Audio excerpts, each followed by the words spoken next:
NYOS School Board. Today is January 13th, 2026. We have a quorum. This meeting is called to order at 6:02 p.m. This meeting is being conducted in accordance with the Texas Open Meetings Act. I would like to offer a special welcome to our guests. Thank you for joining us. You are invited to address the board during the public comment portion of the meeting. However, we do ask that you sign up to do so. The sign up is right up here to my left. The online link is now closed. If you wish to speak during public comment and haven't signed up, you may do so now until the start of public comment, which is item number 4 on the agenda. Board members, you have access to the board packet on the board drive. As a reminder, any board member can take anything from consent to agenda to the regular board agenda. Also, as y'all can see, we're in a different space for this month due to the PAC being occupied by our theater team, and there's not room for us on the stage right now. But I want to remind y'all that when you need to speak up, as you see, we don't have the microphones, but we have them up here. So when we're talking, be sure to speak up. That's for our public commenters as well. Next, we will approve the regular agenda for the meeting. I do have one adjustment on item 8A2. We will remove the vote, so we will still be discussing the SHAC committee members, but we're not actually voting tonight. That's the only change that I have, and I will entertain a motion. To accept. I'll make a motion to accept the agenda. As amended. Amendment. Okay, so Ben and Ally, all in favor? Motion passes unanimous. Thank you. Next item is the consent agenda, which includes the December minutes, committee reports, and contracts. I'll entertain a motion to accept consent agenda items. David? Go ahead. Second. And second. All in favor? Okay, motion passes unanimously. Thank you. Okay, good evening, everyone. Thank you for being here tonight. Again, we appreciate the time and commitment our community shows by participating in our meetings. Your voices matter, and this portion of the agenda gives everyone the opportunity to share their thoughts with the board. Before we begin, I'd like to review a few important expectations. This is a public meeting, not a public debate or open forum. We ask that everyone share their comments respectfully so that all voices can be heard. Outbursts, clapping, cheering, or other disruptions make it difficult for everyone to be heard and for the meeting to proceed in an orderly way. Now, to our guests, you have the right to address the board on any item on the agenda before it is considered or any other area of concern. However, due to the Texas Open Meetings Act, the board cannot deliberate or take action on items that are not listed on a properly posted agenda. The board chair may refer certain matters to the superintendent for review or place them on a future agenda for formal discussion. Although this is your opportunity to address the board, public comment is not a question and answer session. Those who have signed up in advance will have the opportunity to speak. When you speak, please introduce yourself and describe your connection to NYOS. At this time, I have about 10 guests that signed up online, and then Jackie will send me any others that have signed up. Lisa will have, we'll keep the time. You have 2 minutes to address the board. And I want to add that the board does listen carefully to every comment, and it's taken into consideration, even if we do not respond immediately tonight. Thank you, and we are ready to begin. Our first speaker is Michelle Cruz. Yes, Dan, everybody can see.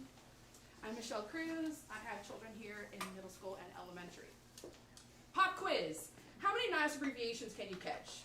Now you smile on cue. I asked the board to look directly at school leadership and ask a basic question we ask in every professional interview. Why are you here? How did you get here? What draws someone to NYOS? Why would someone with direct ties and mentorship from blatantly racist leaders be welcome to the school? How can we trust our leadership since it stems from a place that is directly contrary to what NYOS is? Because what we're witnessing is no longer not your ordinary school, it's becoming non-youth oriented structure. We're watching leadership consolidate power and opportunity only for those who play ball, while directly punishing the very educators and families NYOS depends on to survive, keeping unsafe, disruptive admins and teachers in a place well after many, many complaints. And when concerns are raised, the response is familiar. No, you're overreacting, seriously. I would Why would a high school principal who has been explicitly warned they are not safe for their own black community be placed here, pushing dedicated, devoted staff out?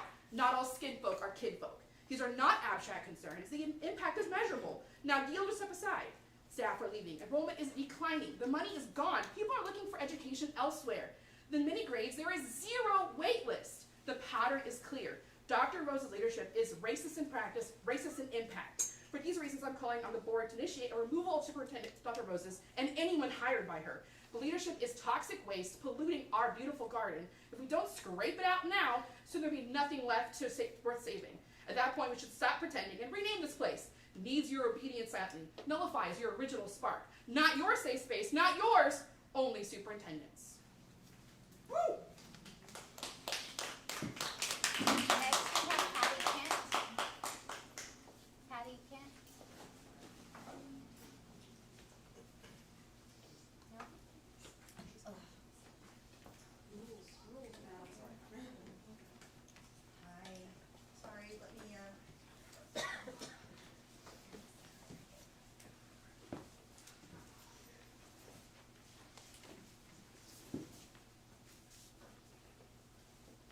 Hi, my name is Patty Kent.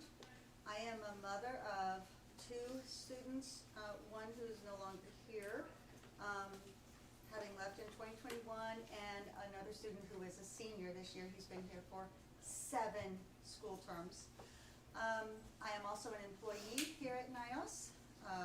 I've been here for 2.5 years. This is my 3rd year.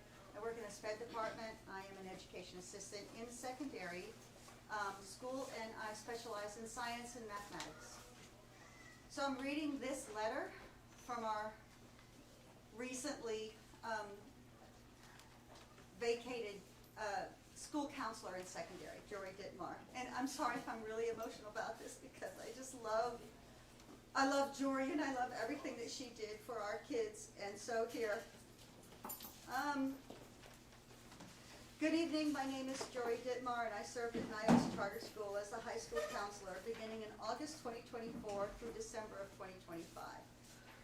I am here because I have formally resigned, and I believe it is important for the board to understand why. Since starting my role, I took on responsibilities beyond my original position without appropriate support or compensation. While that was challenging, my more serious concerns began in August 2025, following changes in school leadership. From that point forward, I experienced increasing issues related to leadership decisions, professional boundaries, and the handling of situations that directly impacted staff and student safety. As a licensed mental health professional, I am held to ethical and legal standards. Over time, I became increasingly concerned that the way certain situations were being managed placed not only students and staff at risk, but also my professional licensure. sorry, you're out of time. I raised concerns, sought guidance. Thank you, Ms. Kent.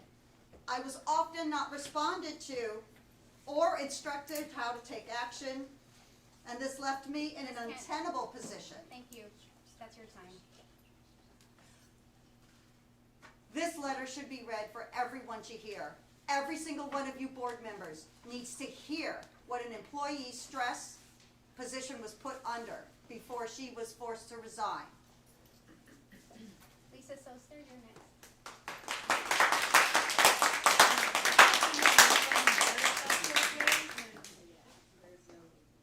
Okay, so I'm a parent.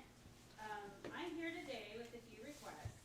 First, it would be beneficial for students to have an annual assembly led by counselors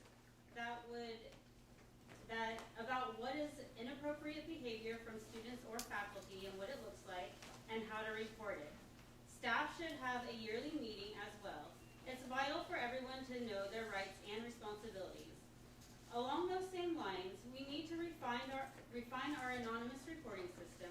The Google form is not trusted due to requiring an email address. We need a process for reporting concerns safely without fear of retaliation. Second, though I've been told that we have an ICE protocol that cannot be shared with parents, and I get that, it seems not all staff know what they are supposed to do. This information needs to be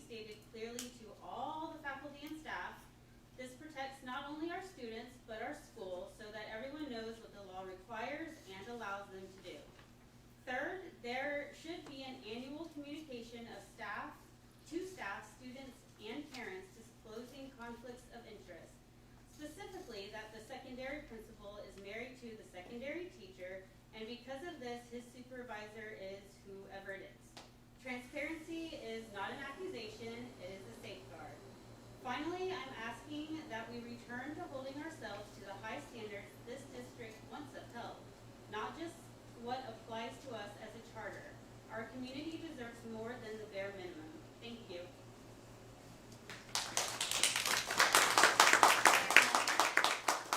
Blair Mundy.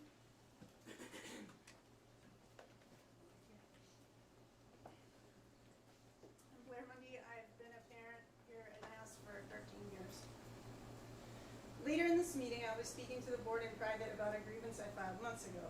I'm not permitted to discuss the issues of that grievance here, although I'd like to make a point that it is mischaracterized in the agenda. Since I'm not permitted to discuss that, I'll be bringing up some other issues I've stumbled upon during my research of that issue and interviewing of parents and students. Number one, the pavilion. After a lot of research, I found that one, it was likely built because the state of Texas is now requiring PE in 8th grade and we need a facility for that. Number two, it cost $44,000, which is actually quite a bargain. Number three, it was built over fall break to keep students safe and uninterrupted. Number four, it was likely completed on time and on budget. And number five, it's a lovely space. The amount of time it took me to find all of this out was ridiculous. If admin had sent out an email before building it, it would have been a huge win for everyone, themselves involved. Instead, the secrecy just eroded our trust.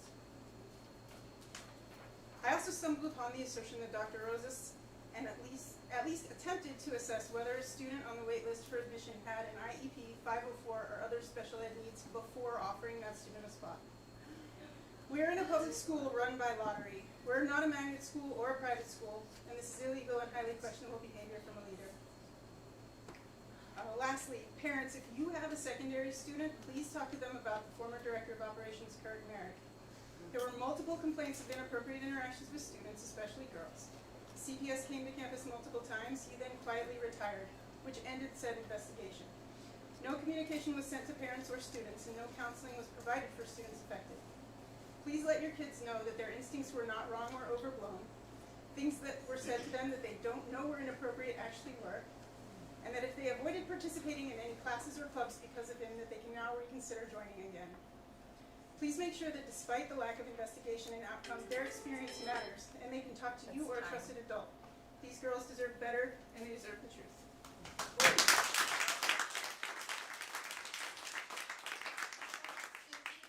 Susie Ferguson.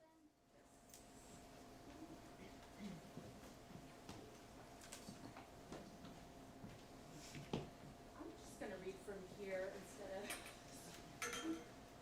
sorry, I don't want to step on paper. All else, try to speak loudly.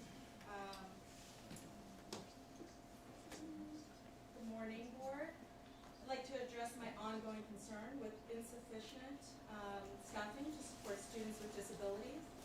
While NYOS has many dedicated educators, the current structure makes it increasingly difficult to implement IEPs. I want to be clear, our teachers are doing everything and their best despite not having adequate resources required to meet students' needs. My family is fortunate enough to have an outside advocate, and through that, we've seen how easily gaps in services go unnoticed. Many families don't know when minutes are being missed or accommodations aren't delivered. Last summer, I shared that email addresses of all special ed families were disclosed in a mass email. However, it was not until after I brought to this board's attention that such a violation was even acknowledged, notably without an apology. It raises an important question. How are families notified when services are not being delivered? In our case, we weren't, and my child's grades and progress were negatively impacted. There's also a broader issue of whether families understand their rights and whether staff understand their legal responsibilities. Teachers and service providers are individually responsible to implement IEPs and 504s, yet educational assistants are now stretched across multiple classrooms, leaving some students without meaningful inclusion support, an issue that was raised with you by our passionate Patty Kent, excuse me. Special education is not just placing an extra adult in a room. It requires consistency, training, and deep understanding of each child's plan. can't identify who is supporting them and how, that student is not being served according to their IEP. These are systemic issues that need serious review. Compliance gaps put students, families, staff, and the school at risk. Transparency, data, and oversight are essential. NYOS was founded to be not your ordinary Thank you, school. Susie, that's your That time. mission matters. I urge the board to ensure that growth, staffing, and leadership decisions align with that vision and protect all students, but especially our most vulnerable learners. Thank you.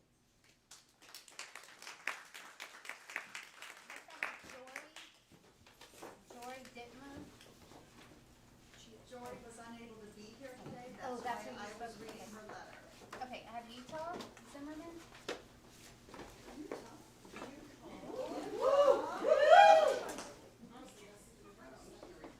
Yeah, speak up, speak up. My name is Utah Zimmerman, and I'm in 9th grade. Last year in my health class, and this year in yoga, I have a teacher that I had the same teacher for both classes, and she told us that even if we got 100, she wouldn't give it to us because only God is perfect, and I think this is very unfair. She would only give us 95.5s on my grades. That's all I have for all my grades. It would never be an exact 100. Thank you for listening. Thank you. Thank you, Utah.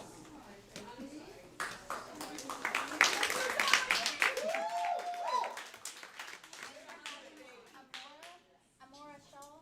Oh, am I okay to read from here? Hi, my name is Amora Shaw. I am a 10th grade student here at NYOS, and at the last meeting, a new dress code was proposed by Student Council and Ms. Edwards. That included free dress for high school. Stuco spent many hours working on this proposal with Ms. Edwards, and Mr. Shuby brought up that since we are a closed campus, now we have the option to have a more relaxed dress code.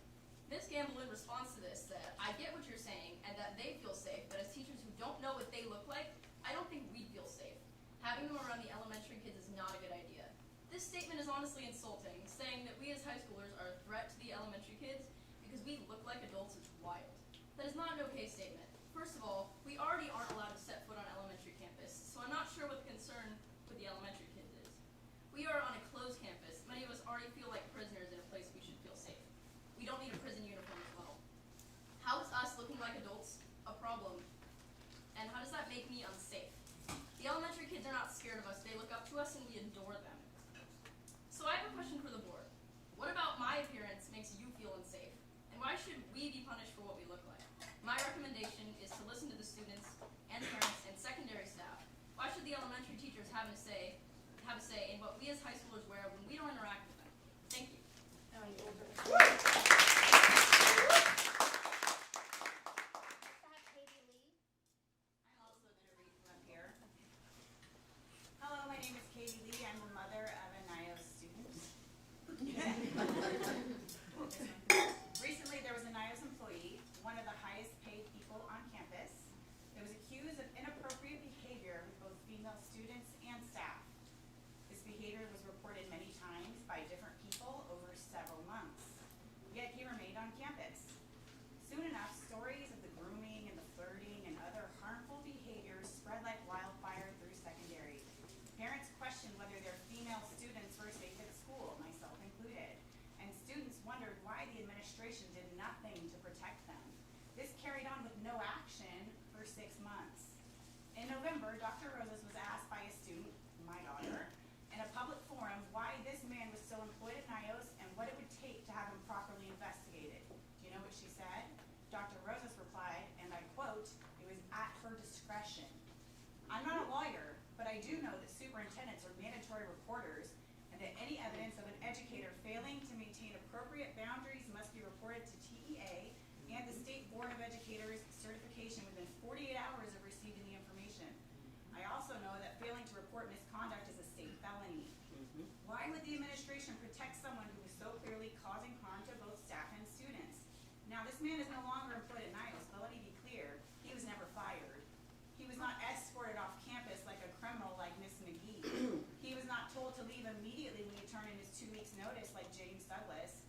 He was not forced out due to a toxic work environment like Lauren Benoit and so many others. This white man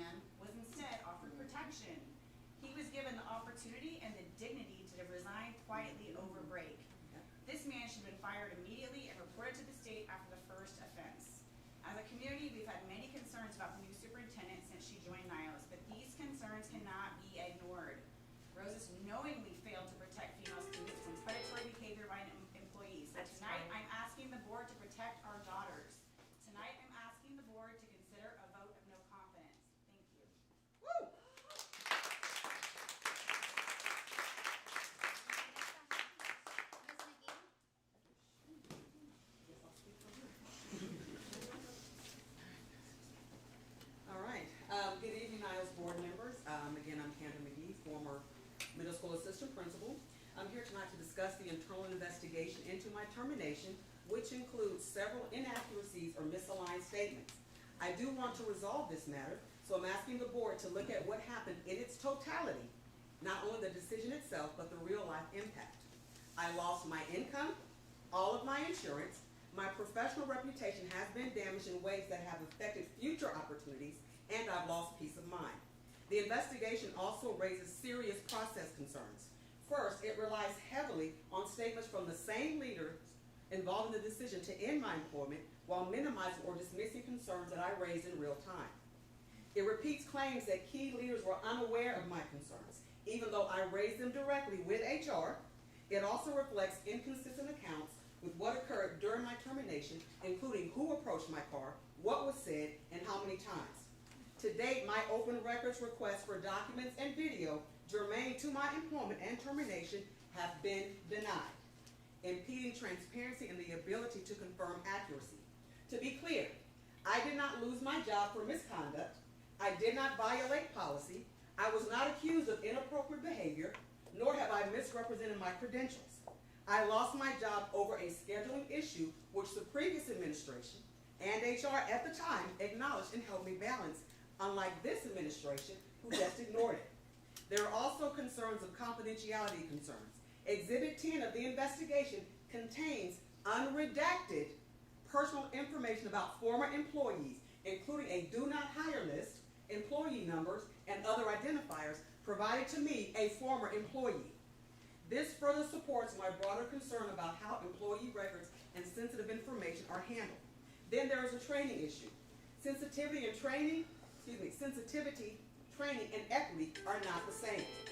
The superintendent's claim that DEI training could not proceed due to changes in the state law does not align with K-12 requirements before September 1st, 2025. And again, the reason for my termination has changed multiple times. The principal cited duty compliance, HR cited performance and attendance, while NYOS counsel cited unprofessional conduct. This decision has not only impacted me, it has impacted my family, my mother and my two sons, one of whom still attends NYOS. My youngest son's behavior has changed during this situation. I've received calls and emails from administrators and teachers expressing concerns about his changing behavior. My family has lived this consequence right along with me. So I'm asking the board for transparency, accountability, consistency, and safeguards so this never happens again. Thank you.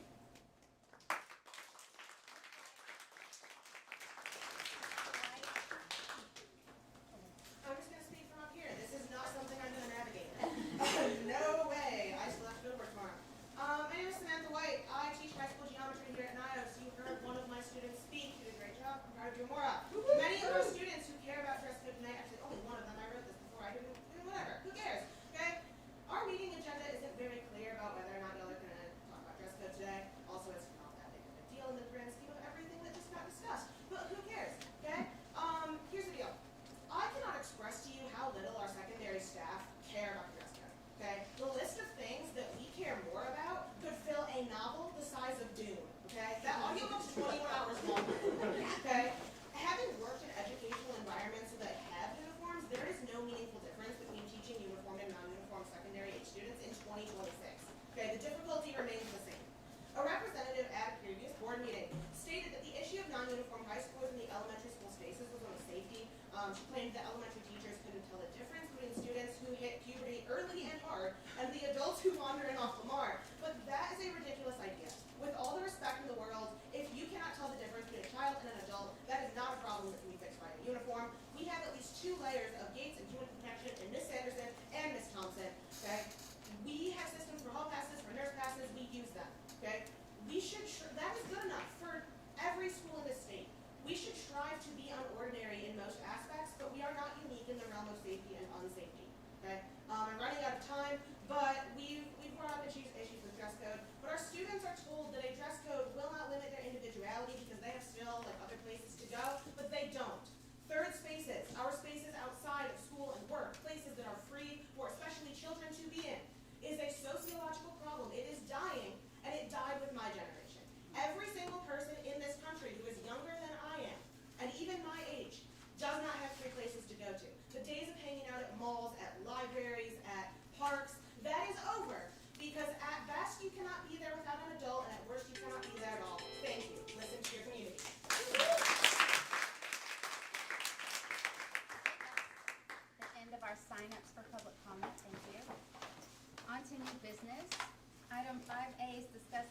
on 24-25 NYOS financial audit. Board members, as a reminder, the auditor from SFC presented the results of the financial audit at last month's meeting. This month, the audit is before us for acceptance by board action.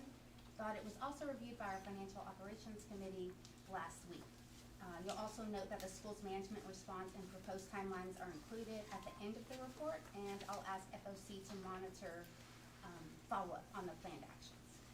So if there are no other questions on the audit, I'll entertain a motion to approve the 24-25 NYOS financial audit as presented.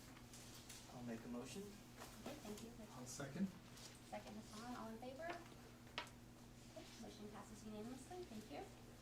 Next item is 5B, which is to discuss and vote on policy group 3, students' attendance release time courses. Dr. Rosen? Sure. So, you have this policy in your board file. It's PG 3206. It's a, state law requirement from the new legislature. It explains that NYOS Charter School will excuse students for a limited amount of school time, 1 to 5 hours per week, to attend off-campus religious instruction at a parent's request, as allowed by Texas law. It sets conditions for consent, attendance tracking, transportation, liability, and missed work, while prohibiting school funding or endorsement of these courses and ensuring NYOS does not interfere with parent access. Dr. Rosa, is the 5 hours a week, the 1 to 5 hour week, is that a state requirement? That's the guidance, yes. That's the guidance? Mhm. Just 5 hours a week feels like a lot to allow, if it were every week for a student to be out. I think it's generous, and my experience has been that typically you don't have 5 hours. It's usually somebody taking the course once or twice a week, and it would be like an hour to 2 hours. Okay. So I think it just gives a little extra room so that that student and the parent is not, you know, worried at Right. getting back. Okay. Any other questions on this policy? Okay, I'll entertain a motion to approve the policy group 3 as presented. I'll make a motion to approve. Thank you, Ben. Do you have a second? Second. All in favor? Okay, motion passes. Thank you.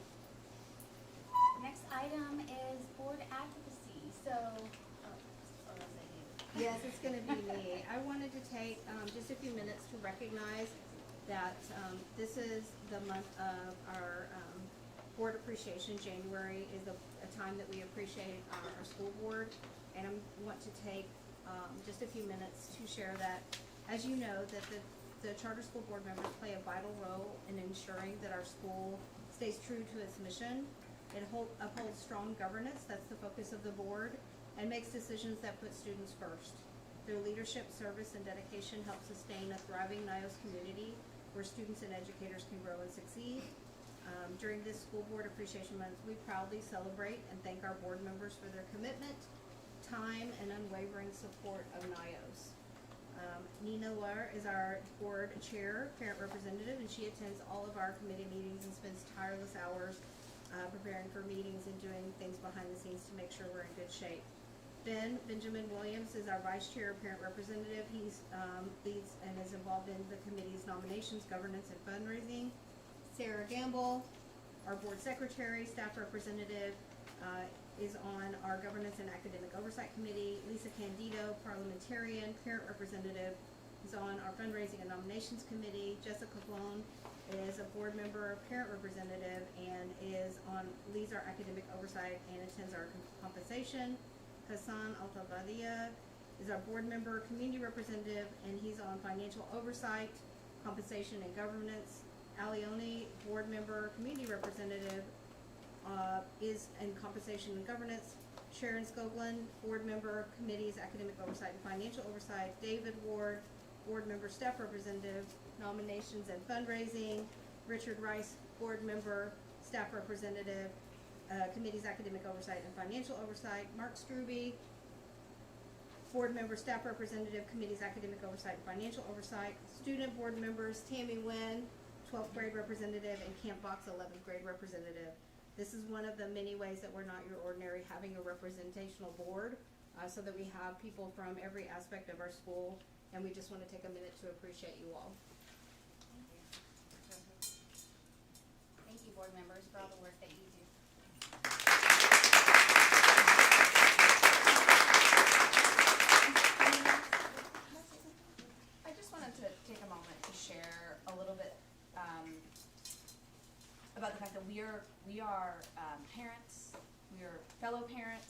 your fellow colleagues here at NYOS, and we all want what's best for our students and our school, and we dedicate a lot of time to this school and to this board, and care very, very deeply about it. And it's not an easy position to hold, and we're not asking for anyone to make it easy on us, but we are asking for courtesy and civility. Thank you. Thank you, Jessica.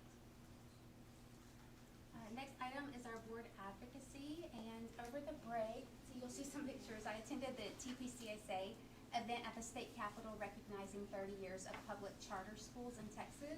While many schools were invited to this event, NYOS was the only charter school represented there at the event. The purpose of my attendance was visibility and relationship building. There were conversations with legislative staff. I met the executive director of TPCSA, Natalie Paharic. Our government affairs director was there, Brandon Garcia. I spoke with him. And then our director of regional advocacy, London Lawrence, who some of our board members are familiar with. He was there as well. So it was really good conversation. They built some schoolhouses with cookies. It was, and then TPCSA also shared their priorities as we approach the legislative session. And this board will continue to stay engaged with TPCSA to make sure that NYOS's voice is represented. Ben and I are meeting with them next week, and as we continue our monthly meetings with them through the interim legislative session and through the legislative session. So I just wanted to share that, and Ben also has an update, I believe. Yeah, I was asked by TPCSA, sometimes, you know, in the legislature, everybody gets a vote whether they have charter schools in their district or not. And so TPCSA's job is to influence all of them, right? You got to get 76 in the House and whatever it is in the Senate. The rules are funny over there. But they asked me to meet with Representative David Spiller, who has been a charter advocate, but not, he doesn't have a sizable charter presence in our school. And they picked us to represent the charter dynamic, why it's important, why it's good, and to speak from a board perspective. There were other representatives there that they had a superintendent there and a staff person there. And I have to say what was neat about that one was I feel like I did a good job, as well as the other people that were in the presentation, and talking to this representative and explaining to him and painting a picture of what it's like at a charter school and why people are here. But I do this in real life too, and you know, my job is to, you know, make sure an outcome happens or be persuasive or, you know, and I didn't have to do that, and I just really enjoyed getting to tell my story and my perspective as a board member to somebody that, you know, has been making the decision maker on these issues. And I was honest, I was straightforward, and I felt like I told the whole story. And at the end of that, it was a very positive outcome. And so I have a relationship with that member through my day job as well, and he thanked me later, and I was just really happy to be in a spot where most of the time I'm, you know, doing my job. But this time I was speaking from me and what this place offers my child who attends here. And the honor it is to work with really smart people on a board, and we challenge each other and work hard and stuff. And so I think he was able to pick up on all of that from my interaction, which, you know, take that and extrapolate it statewide decisions on the charter school landscape, and I think it was an overall positive. But positive for him, positive for me. I really enjoyed it. Thanks, Ben. Okay, item 7 is the superintendent update. Yes. I also want to point out, a lot of times, whatever we experience, we think that's typical. But I want to point out that this is another way that our board is very strong. Many times, I know myself as a human, as a parent, you're worried about the things that are concerning to you.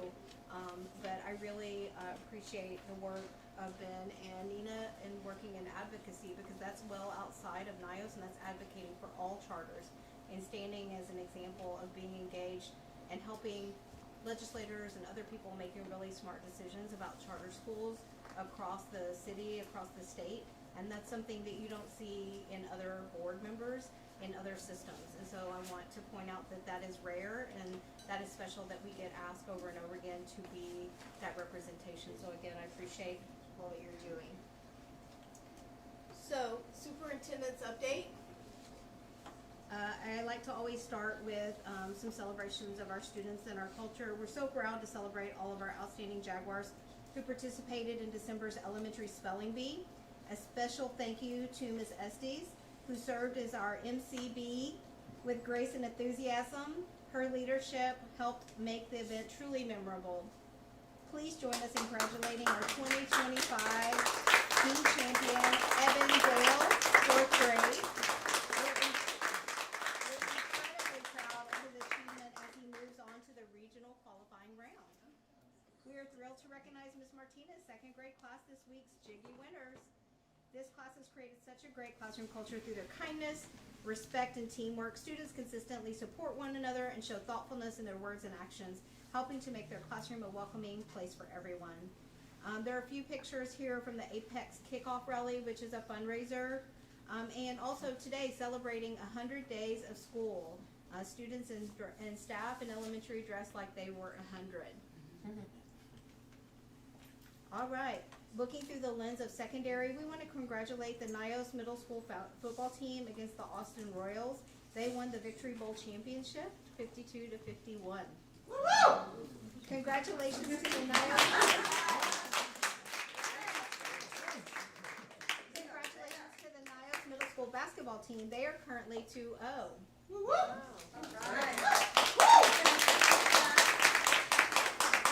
Taffy advances to state. Congratulations. After the area conference at Mary Hardin Baylor, our chapter earned 34 competitive advancements to state.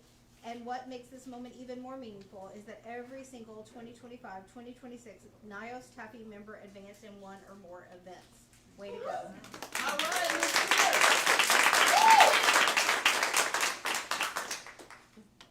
I also want to point out that we had a winter door decorating contest. I want to appreciate Nina, board chair, for being one of the judges, Maddie Wood, our nurse, and Kristen Tan, parent, for making the time. Thank you so much.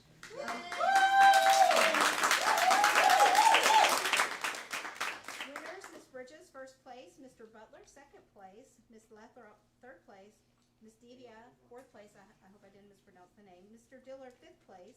Prizes, some amazing prizes, a Texas Roadhouse gift card for $50, a 1-hour massage to Massage Envy, 4 golf passes to Pop Stroke, 2 kids and 2 adults, gift baskets including Oral-B electric toothbrushes, teeth whitening, and various snacks, and another gift basket including snacks, t-shirts, and teeth whitening. So that is some of our cultural celebrations. Forgive me for, I didn't move fast enough through the slides, I believe. Oops, maybe I did. Back up. I feel like I'm going, I don't know if I'm going the right way or not. Y'all are all helping me. Thank you for the help. Am I back up? Keep going. Oh, now you're on. That's forward. I need to go back. Yeah. I'm sorry, you all. Please forgive me. There is no forward back. It's only forward. No matter what you push, it always goes forward. I know. Because So we you're can. telling me it's not my fault? No, I don't think that was your fault. Thank you.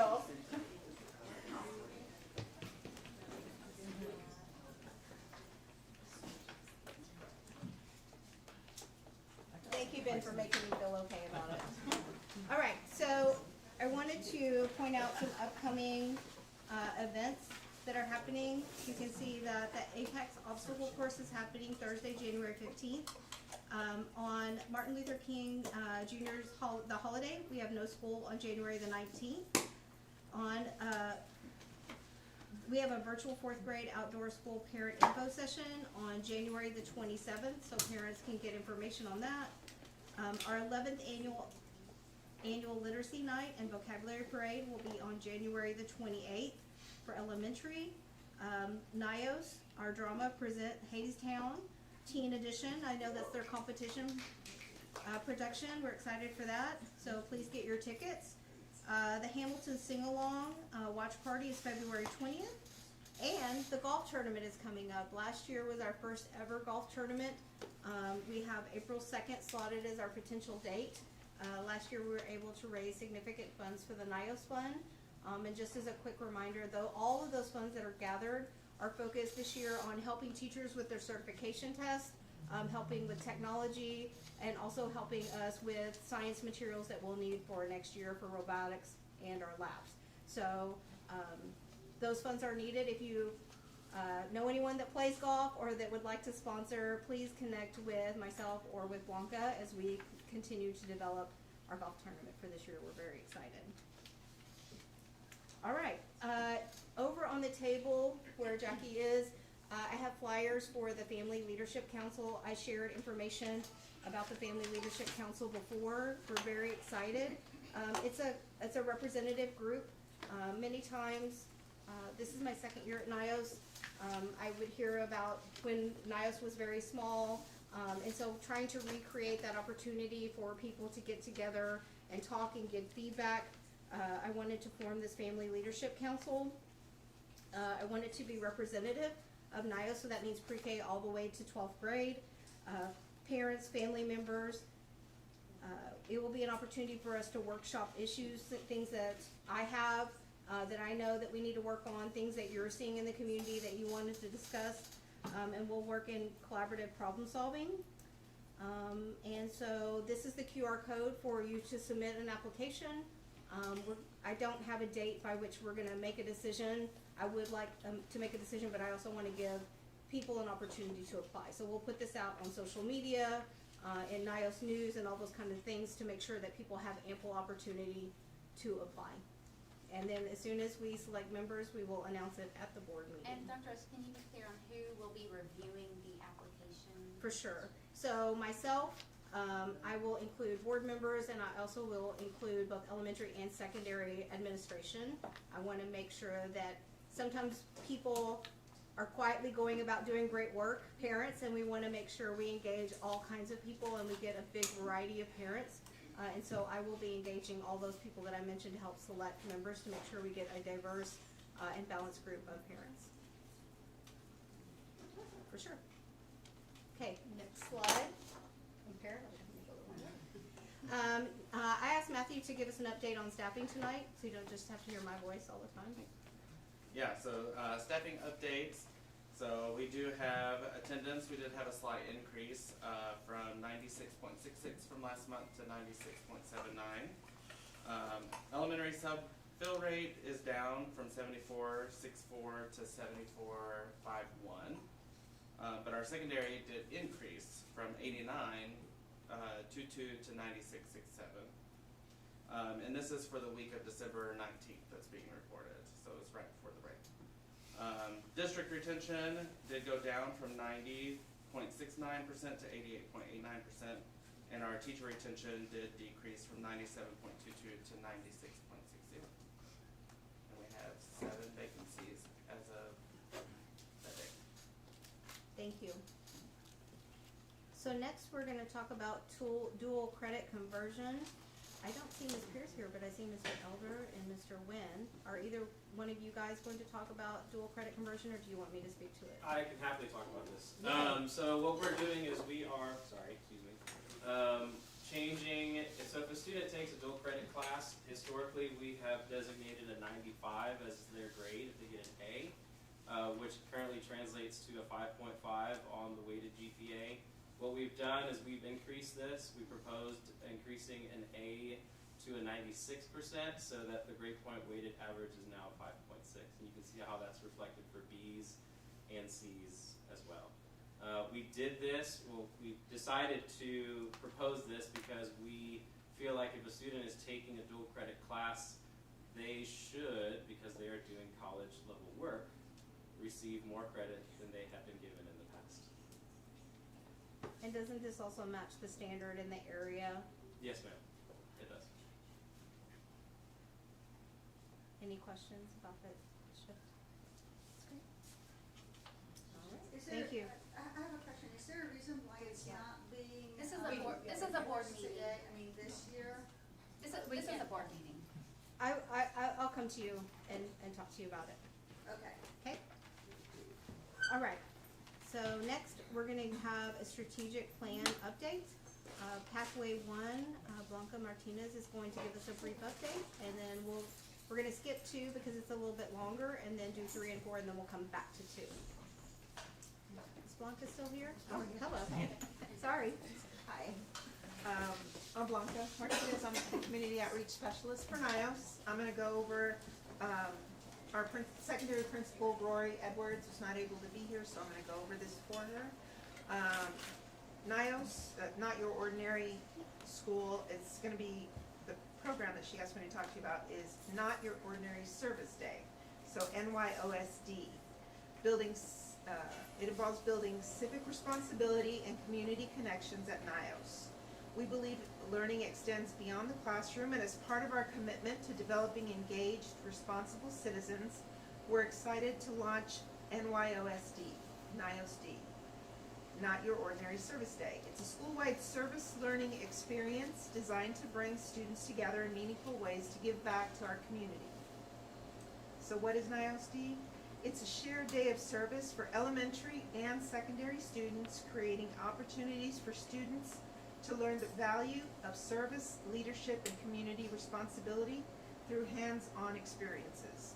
Secondary students will participate in community service projects at approved sites across the Austin area, and elementary students will take part in an on-campus service project led by Taffy, including a scheduled book drive to support literacy and access to books.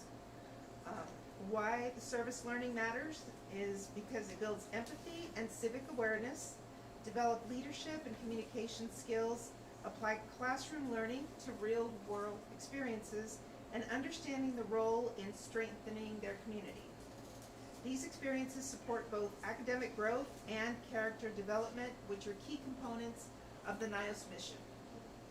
The community partnerships that we'll be working with will be several churches in the area: Dreamers Church, Gateway, Shoreline, Oasis, Victory, Mount Zion, and also the AAYHF, which is the African American Youth Harvest Foundation.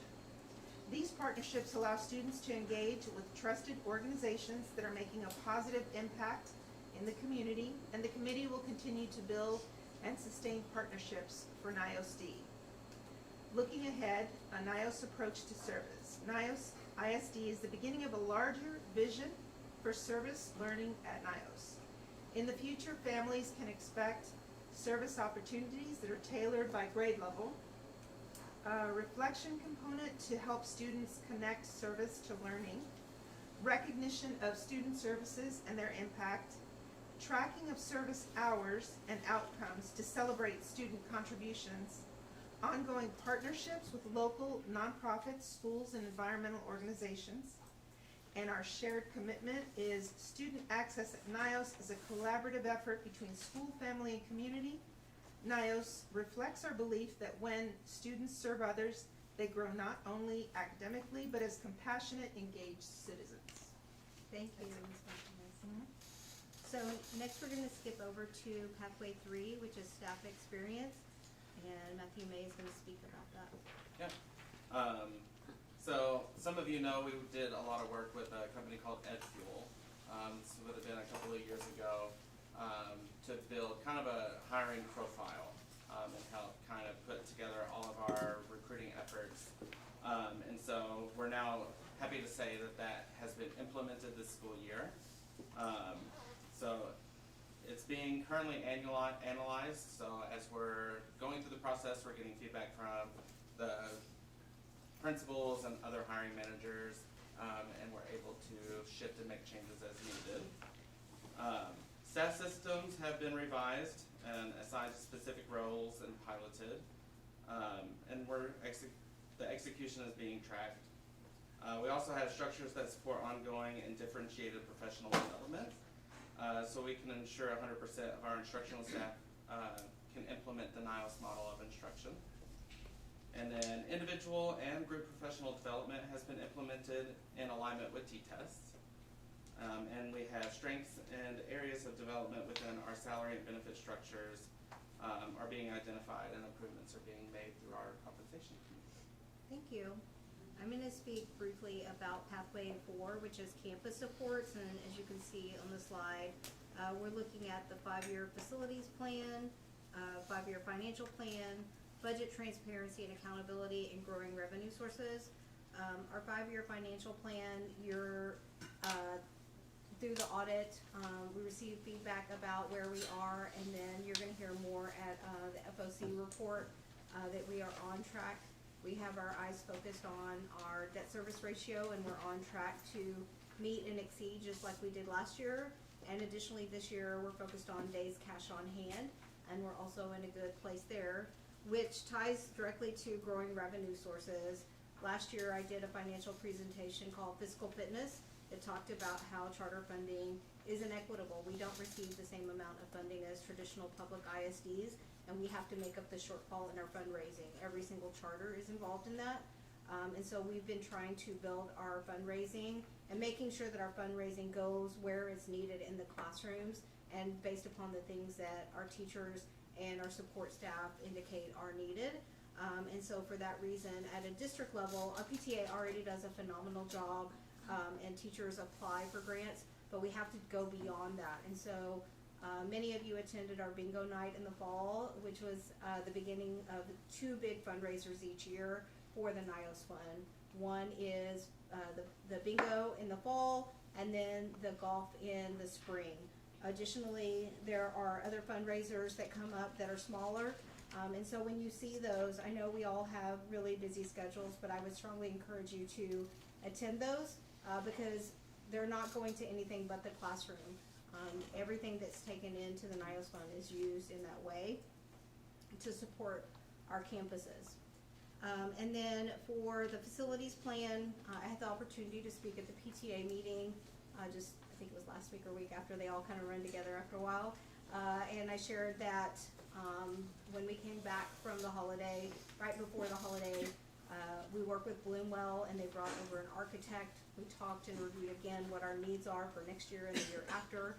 They walked around and we're waiting for them to come back and talk to us about possibilities. Also, we engaged in a call the other day to look at funding, how we're going to go about funding any construction that we need to do either this coming year or the next year after. And I think I've covered most of that. So I'm going to transition to Pathway 2.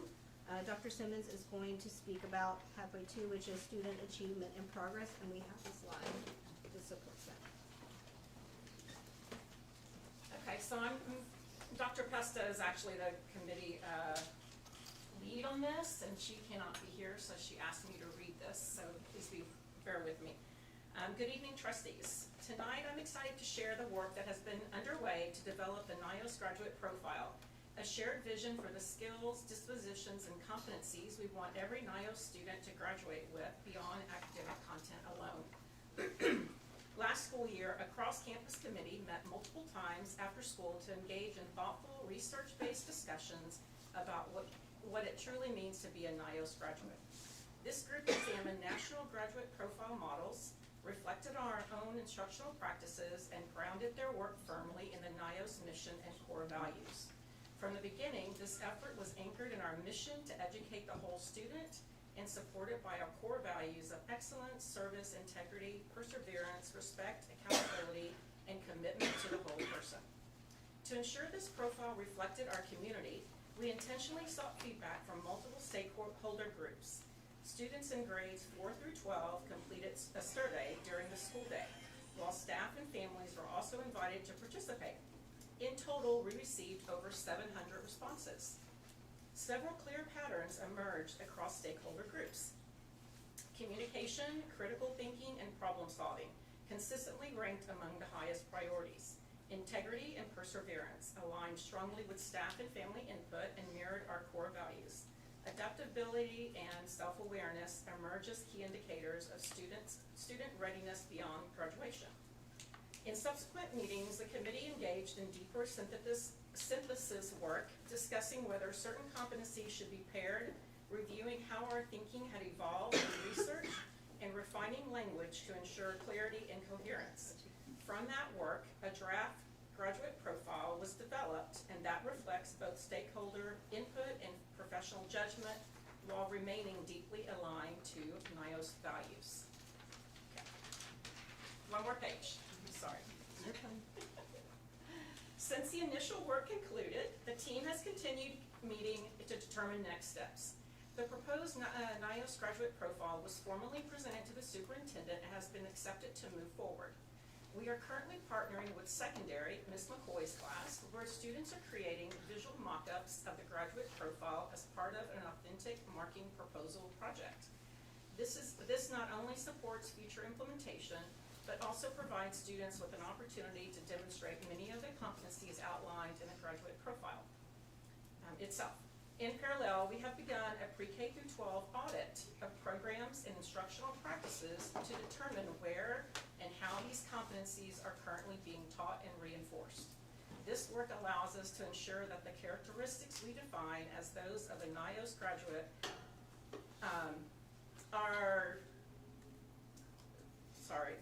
that they're intentional and visible across grade levels. Before the end of the school year, we'll complete a formal gap analysis to identify strengths, opportunities, and next steps for alignment. So, the 4 areas, they're organized around the 4 competency areas. The first one is adaptability and resiliency. NYOS graduates are self-aware, persistent, and reliable. They demonstrate grit, maintain a growth mindset, set goals, and respond productively to challenges and change. The next one is communication and collaboration. NYOS graduates are effective listeners and contributors. They communicate thoughtfully using multiple modalities, work respectfully with others, and demonstrate integrity, focus, and accountability. Critical and creative thinking. NYOS graduates are knowledge seekers, sense makers, and problem solvers. They think strategically, approach challenges with curiosity and purpose, and apply creativity and innovation to their learning. The last one is cultural and civic awareness. NYOS graduates are empowered, community-engaged individuals. They are empathetic, informed, respectful, and committed to fairness, equity, and meaningful contributions to their communities. Together, these competencies provide a clear, shared vision of what it means to graduate from NYOS. They serve as a foundation for curriculum alignment, instructional decision-making, and student experiences across pre-K through 12. This work reflects intentional collaboration, thoughtful use of data, and a deep commitment to educating the whole child.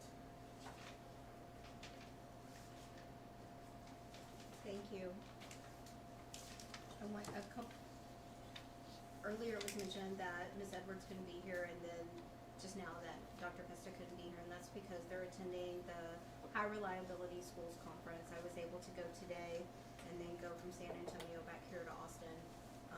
But NYOS has been recognized throughout the conference for the work that we have done to be a high reliability school and district. We are a level 4 high reliability school in elementary. I believe we may be the only system in Texas. And the first day that we were there, and we were saying our schools as soon as we said NYOS, the leadership, Marzano, Acosta, and other leaders immediately spoke on how NYOS was one of the early adopters and the great work that we're doing at NYOS. And so I'm very excited to transition. This work of the NYOS graduate is so important, and it directly connects to our high reliability surveys that we give out. Last board meeting, we shared, the board had requested updates on the beginning of the year survey from families. In this session, we're going to talk a little bit about the results from the staff. And so I want to invite Ms. Bader-Say to come on up and share those results with us. Hello. Happy to be here with you today, and I also have Mr. Wynn and Mr. Elder to talk about secondary survey results. So last time I was with you, I shared a little bit about high reliability schools, that we're all still kind of remembering what that is or learning what that is. And I shared with you the beginning of year survey results from families. And y'all wanted to see the beginning of year survey results for staff and from students. So I'm sharing that with you now. At the end of the month, we'll be giving our middle of the year survey to staff, students, and parents. And so after Paul Jomini, our data fellow, synthesizes all of that information and gets it presentable to you, we'll bring it back probably at the April board meeting, because there is no March board meeting. As you can see, for our staff survey, we had 141 responses, 75 elementary and 67 secondary staff responses. And the survey was open for a couple of weeks, and we try to give time, at least on the elementary campus, for staff to take the survey so that it's not a question of like, is there time? Like, we're giving it to you. So if you go to the next slide, this is the elementary staff data. We don't yet give surveys to our elementary school students. That's something I would love to see us develop. A survey for the kiddos, to the younger kids to take, but you'll be seeing the survey data that secondary students took. For elementary staff, you can see the results from 24, 25, and 25 and 26 next to each other. When I come back to you in April, you'll be able to see beginning of year results next to middle of year results. So the green areas are the areas that we really wanted to celebrate and highlight as our leadership team synthesized the data that came in. Happy to see that 71% of elementary staff would recommend NYOS as a place to work to friends or family. And 85% of our staff at the elementary level believe that NYOS is teaching skills and attributes that prepare students for their present and future success. So those are things to highlight. Our areas in yellow, I guess you go to the, is there another click on that to see the, yeah. The yellow areas are areas that our leadership team, which is made up of Dr. Pesta, our 2 assistant principals, 2 counselors, and 2 instructional coaches, decided to focus on these areas in yellow right now. As I mentioned to you before, the power of high reliability schools and these surveys is taking the information and then responding, investigating, responding, getting a conversation going, much like we try to have here, that's collaborative and informative. So if we take the data and we don't do anything with it, confidence drops. So we're really working hard to respond. The area that we decided to focus on most in this last semester is the 49% response about our school being an orderly place.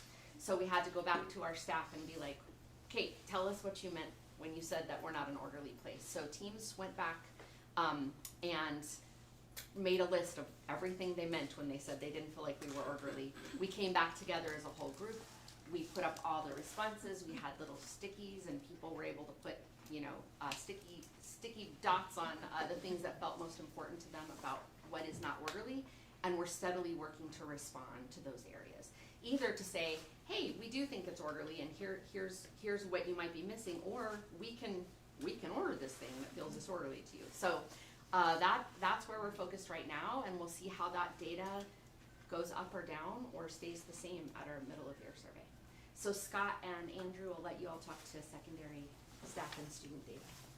So for staff, when we took a look at this data, if you can click the next, because it highlights. The things we saw that were awesome were that I know the NYOS core values, and that we are teaching skills that allows students to be successful. So we kind of highlighted those, especially the jumps we saw in those 2. And then the arrows, you'll see, those are the areas, those were the domains, so that 1.2, the 1.3, the 1.4, and so on, that we saw a way to improve. And then when we dug into those domains, there was sub-points there. And so on the right, you'll see those sub-points we chose to really kind of key on, and we had some key conversations about what could we do to improve this, because we obviously don't want to say we'll do these nine things in one semester and expect to see a change, right? And so we went through and we really thought through what is a commonality between all of them that we can really address and get the biggest bang for our buck. And what we saw when we looked at this was really a need for more open communication and transparency with our staff. And so to kind of let us staff know what we are doing to make it a safe place. How are we using the data, and really the why, especially on a 5A professional development. Why are we setting TEC time expectations and things along that, to kind of try to bring back the client and tell them why we are doing something and what our intended impact on the school is. Thank you. That should be staff, and I'll hand it off to Andrew for students. Thanks. So we also surveyed students at the secondary level and we got a lot of responses, more than we actually expected. We pushed, we asked the homeroom teachers to make sure that they were pushing the surveys out to the students, and so we got a lot of responses in September. Next slide. What you're going to see is all of the domains at the bottom of the first bar chart. The percentages that match up on the right-hand side do not include, we've taken out the I do not knows. The I do not knows didn't give us a clear picture, and that just means to us that either we haven't communicated that information clearly to the students, or they didn't truly know because they potentially didn't read, which is, you know, that happens. We decided to focus on these two areas that we've highlighted in yellow in order to celebrate our students more. We felt like that was something that we could, bite-sized item that we could take and move pretty quickly. So one of the things that we've done in the secondary, we brought back posting all of the college acceptances on I guess it's called the round wall that is in the Building A lobby. So we're able to see, yes, thank you. We're able to see as the students accept their college letters that they're being showcased in that way. Another way that we've done it in the past is that we've always had 6th and 7th grade celebrations at the end of every semester. So we're going to continue to figure out ways and talk to our staff members about how we can continue to celebrate our students, because at the end of the day, and I've been here now this is my 7th year, and I come from a big ISD, I've come from private school, and this group of kids in particular hold a special place in my heart, so I want to make sure that we're able to celebrate them. Thank you.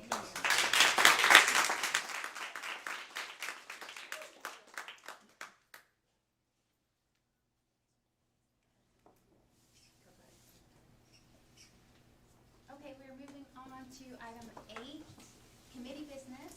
So governance, there are a few things we will be updating in our student and parent handbook. We'll walk through those items first and then vote. So Dr. Williams. Sure. I have 3 items for recommendation to changes to the handbook, so it would be a vote to update the handbook. The first is my recommendation on the dress code. I want to first appreciate the student council for their work to make recommendations as well. I know Tammy, one of our student board members, is on student council. Mark Struby, I really appreciate the work that you guys put into it. I know you did it very intentionally. I listened very closely to the feedback that I received, as well as reading all the recommendations. I want to appreciate Ms. Edwards, who kept me updated as well every time she met with you guys, and then had the final recommendation. I think you guys were off competing or doing something on the day of the board meeting, so I appreciate her representing your thoughts. I took this recommendation and the work on the committee last year that included staff, families, and students, and the parent survey data into account when I was writing my recommendation for tonight. You have in your board files the recommendation, and we've looked over this quite a bit. I looked over it and reviewed it with the governance committee as well to make sure. You would think writing anything in the handbook would be very simple, but it's not. You have to have lots of eyes and lots of checks on it. There are no changes to the elementary handbook, and then it seems like the best way to kind of walk through it is like the changes between one group and another. When you're looking at middle school, which is going to be 6th through 8. Dr. Williams, the board has that memo Yes. in your packets. You have it in your packet. You don't have a slide for it? No. I just put it in the packet because there were several items for the handbook. So for 6th through 8, Monday through Thursday, it's the typical collared shirt, the typical colors that we've always seen, and NYOS sponsored t-shirts. And then on Friday, the same as above with the addition of sweatshirts in all the typical colors, navy, white, gray, black, college t-shirts and free dress when designated by the administrators, like if there's a special day and it's pajama day or those kinds of days that are announced. The difference, if you're thinking about what's different between elementary and middle school, is that middle school gets to wear jeans, and that's not on the menu for elementary. So then when we're looking at high school, my recommendation is that Monday through Wednesday, tops are colored shirts, solid navy, white, gray, black, which was in the proposed dress code for last year and is in the current one. Short or long sleeve, weather dependent, and then NYOS sponsored t-shirts. And then the difference is that Thursday, the same as above with the addition of sweatshirts, college t-shirts, and free dress when designated by administrators. And then Friday, the same as Monday through Thursday with the addition of sweatshirts, college t-shirts, and sports t-shirts, free dress when designated by administrators. So if you're looking at middle school versus high school has 2 days of more options, whereas middle school just has Friday. As far as any other changes, there was a lot of repetition in the area that says unacceptable clothing underneath that, so I just cleaned up the language a little bit. And then under pants and bottoms, we added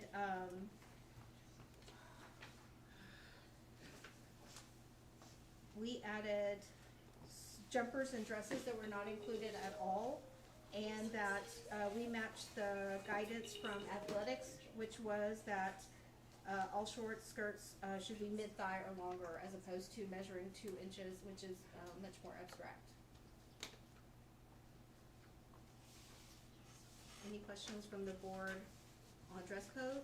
If not, I'll go on to the next item on the handbook. I can't find it. Where is it? It's titled Memo to the Board, January 13th. It's in the board file for this meeting. No, it's in the board folder today. Just a question. Sure. Who is ultimately gonna be responsible for giving out the violations? Is it the teachers that are gonna give out the violations, the assistant principals? Who's ultimately responsible for that? So typically what happens is during the first period when kids are entering in, teachers are asked as kids are coming in and you're walking in the classroom to notice, but also administrators are out on duty every period and take the heaviest load of recognizing. Obviously, if a child is out of dress code, we pull them aside by themselves. Typically what we find is about 90% of the time the appropriate clothing is in their backpack and they just make a quick change. We made the commitment when we talked to the governance committee that in the last 2 weeks of January, that we would just do a level 1 of this, which is, having that conversation, having the child change, notifying the parent, but there would be no other kind of repercussion for those first 2 weeks as we go into this dress code. I have a question. So right now, we consider like every Friday, and I don't want to speak for secondary, every Friday is considered free dress. So is that just because admin has designated that? Well, I just sent my memo over to Richard. He didn't have his memo, so let Right me here, pull up my it's coming memo back. because I don't want It's to coming misspeak. back. So, under elementary, it shows that the dress code is the polo, the loose-fitting shirts, and the NYOS sponsored t-shirt. But so for Friday, it's the same as above with the addition of Oh, so sorry. tops, collared t-shirts, free dress when designated by administrators. Yes. Because, like, I think that's only a special, like pajama day, spirit week. but every Friday is free dress. If this, as far as I'm reading this would take away free dress. They will riot. But the way it's written gives the administration some flexibility there. So free dress day is a reward, right? And so if an administrator in the future, they haven't, as long as we've been here, wanted to take it away, they could without making a huge policy overhaul, right? So if administration comes out and says, free dress on Fridays, which is what's happened in the past, great, every Friday is free dress day. But it does give them some latitude that if at some point we have designated the superintendent as the person that makes the decisions in charge of this, excuse us, and we can. Excuse you. This is a board meeting, it's not a question and answer session, please. That way the administration can have some latitude to make that change if they needed to. Do we have a copy of the older policy to see, is it on? No, it doesn't say free dress. on the one that I'm looking at. I could go a year prior, go to. It's an institutional thing, I don't Yeah. think it was ever Yeah, I written don't down think it was anywhere, ever written down. right? The policy's been the So- policy. That's part of the problem. Right. Can we back up a little bit? The overview that you present, Dr. Rosas, at the beginning, well, I do appreciate it, like, it shows that you know, looked at the student council presentation and you're listening to what students are saying.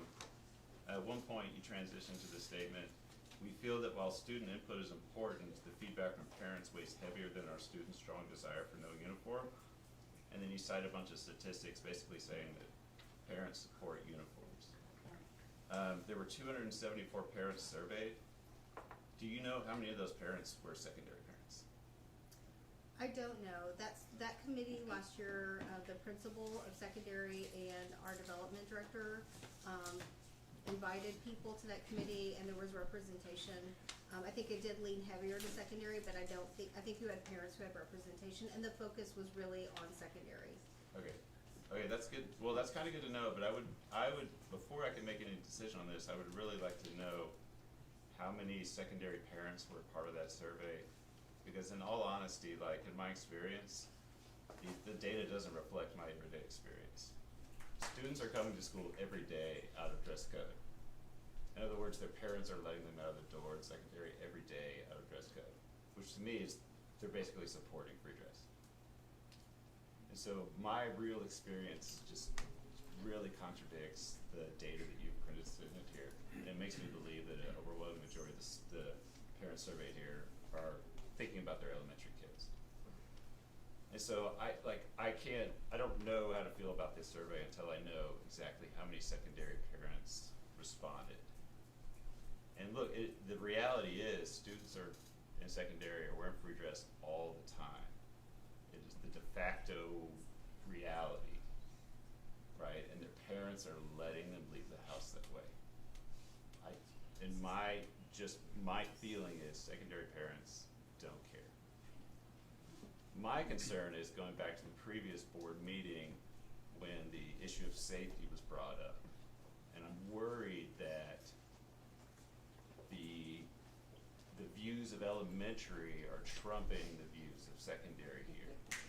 More specifically, if it is true that, if it is, possible that a lot of the voices in the survey are elementary parents, and you state that the feedback from parents weighs heavier than our students' strong desires for no uniform, and we discover that this is really an overwhelmingly an elementary thing, I would argue that the feedback from secondary students is just as important, if not more important, than feedback from elementary parents on secondary dress code. So I really can't make a decision on this until I know exactly how many parents supported the dress code. I really appreciate your perspective on this in 14 different ways, right? But the survey that we're taking this data from has some major flaws, right? One of them being that we don't have this being secondary and elementary, but even if we did, the survey was available, and if the secondary parents wanted to weigh in and make that known, there's enough of them to get an even split on the survey, right? So I have a hard time relying on the data. That survey was from last May before Right. any of these discussions were brought up. To me, it seems like a new survey needs to be put forth. Now, ever since Edwards recommended free dress, like, you're gonna get more secondary parent responses, and that new survey, if it comes forth, should force parents to indicate whether they're speaking on behalf of their secondary student or an elementary student. We need to separate that data, see how secondary parents feel about this compared to elementary. But I do think a survey from May as well isn't really helpful here. And it looks like the recommendation you're making is based on that survey. Well, And so if we part have of it- issues with that survey, I would recommend we table this issue until we get better data on this topic. Well, for one, our handbook hasn't changed. So our handbook says it's got a uniform policy, right? The charter says it has a uniform policy, right? So enforcement or non-enforcement is a different question. And I'm not sure that we want to go change all that based on popularity rather than, right? When NYOS was founded, it was based on, right, we're going to have dress code and it's going to be followed. The charter says a casual uniform policy. additionally, when the school was created, there was no high school in place. Yeah, wasn't it So- like we were just 6th grade or through 7th or 8th grade, right? So like now that we are now have an actual high school, shouldn't we consider amending the charter or something? Because Well, I mean, clearly those things can be done, but at this point, the question before us is, we have a handbook, we have a policy, it's not being followed, right? We hear a lot of voices that say, we wanted a different way, there was some leeway, some changes made to accommodate that.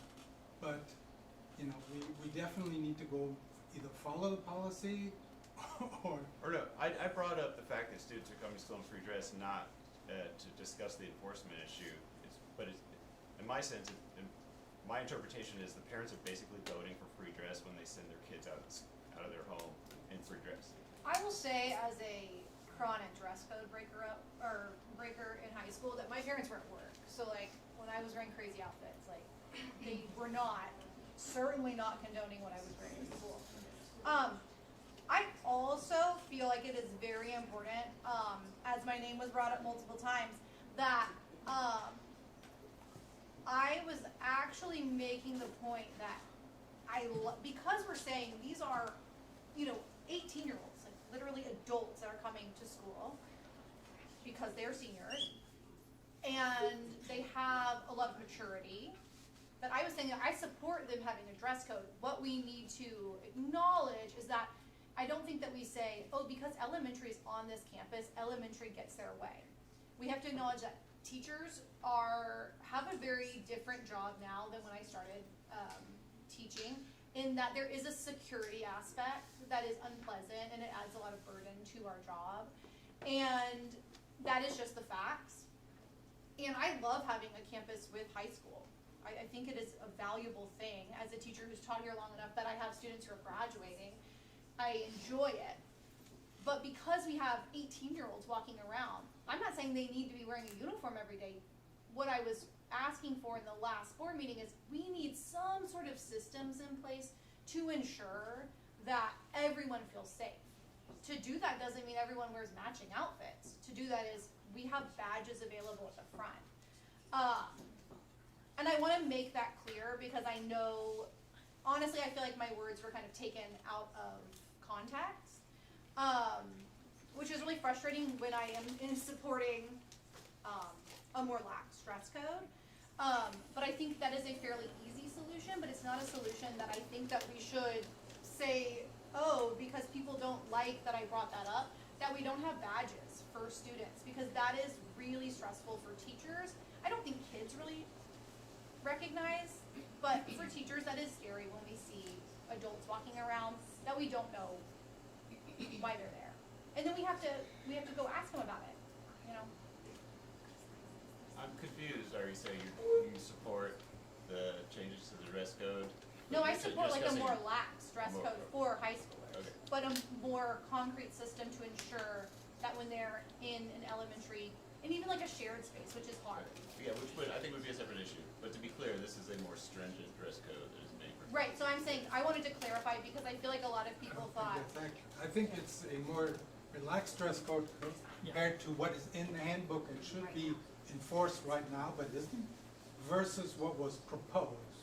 Well, as far as I remember, every Friday, my understanding is Friday was to wear free dress Fridays. Nobody's disputing that. yeah, it's just that it's not It was in never the written handbook. down. Oh, okay. It was never in Well, it was something was written down that was given to me as a teacher at the beginning of the year, telling me this is the dress code is. That's what we're following back to, right? I mean, I don't know about the logistics of all that, but we have this proposal in front of us right now. There's a couple of more things I want to say. One of the biggest issues, like there's a big difference between dress code compliance in elementary and secondary. The elementary kids comply. I don't know how much time y'all spend every day dealing with non-compliance in elementary. Zero. There it is, 0. By the time they get to secondary, it's just part of growing up. It's part of their development is they start to become, for lack of a better term, a little bit more defiant in their attempt to become individuals.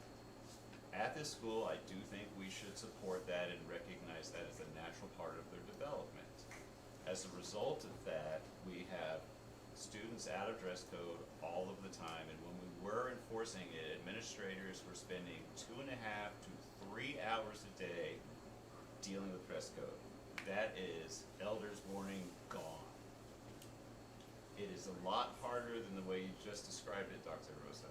Students are not sitting there with a change of clothes in their backpacks waiting to be told to change and then change. They don't have it.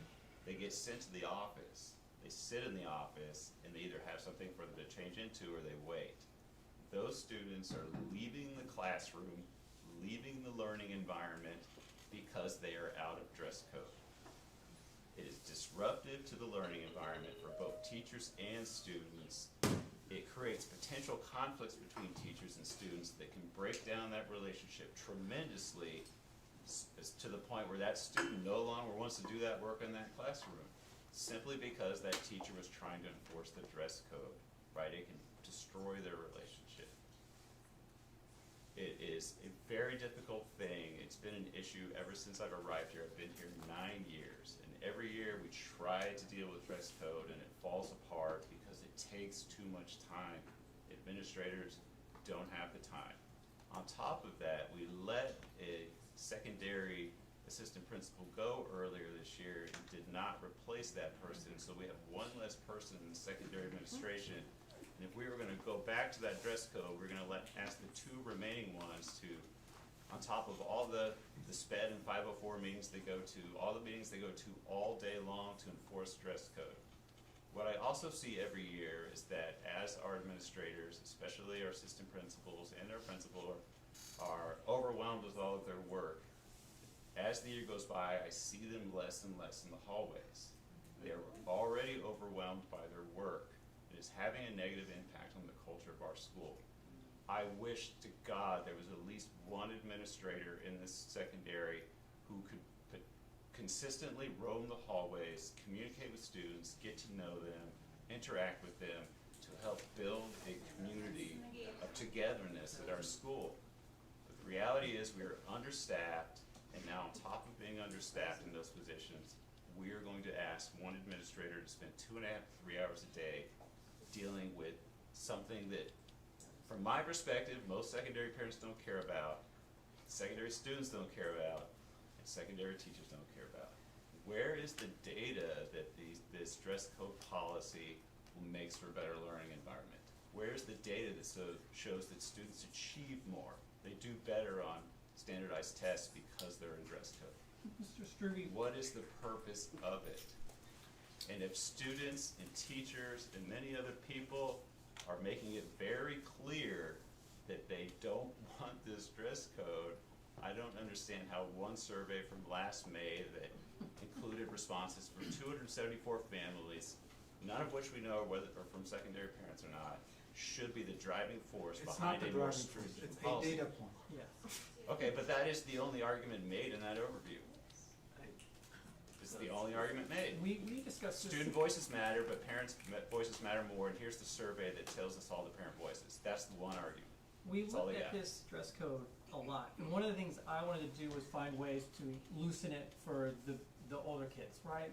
Where can we find some room to put some freedom? And as I looked over the dress code over and over again, it's not that strict. And if you're telling us that if we go with a free dress code, which I guess just means more t-shirts and jeans, more options, then we're not going to have a dress code. Well, we are going to have a dress code no matter what.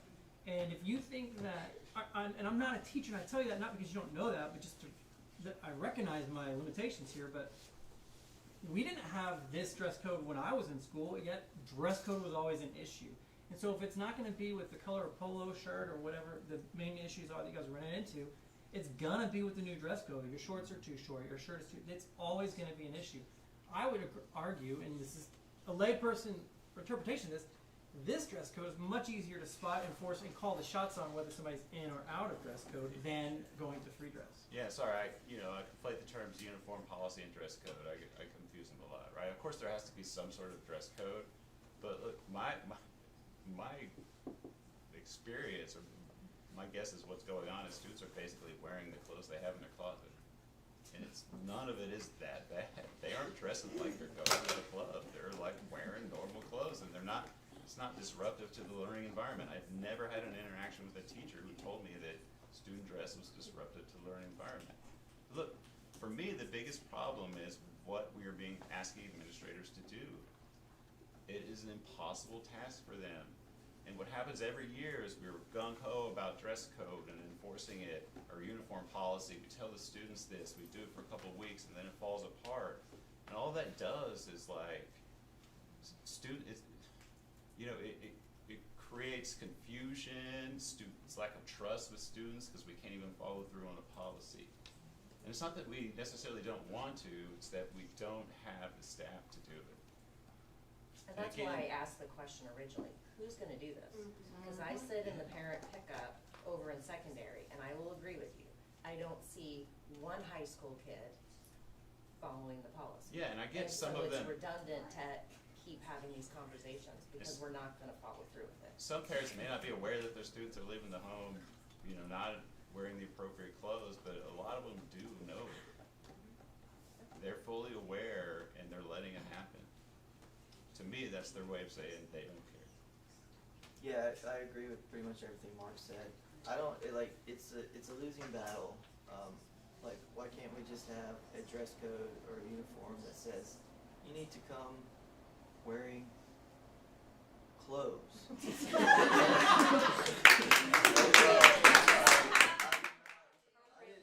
I didn't come up with this phrase, but somebody told me no shirt, no shoes, no school, kind of like 7-Eleven, right?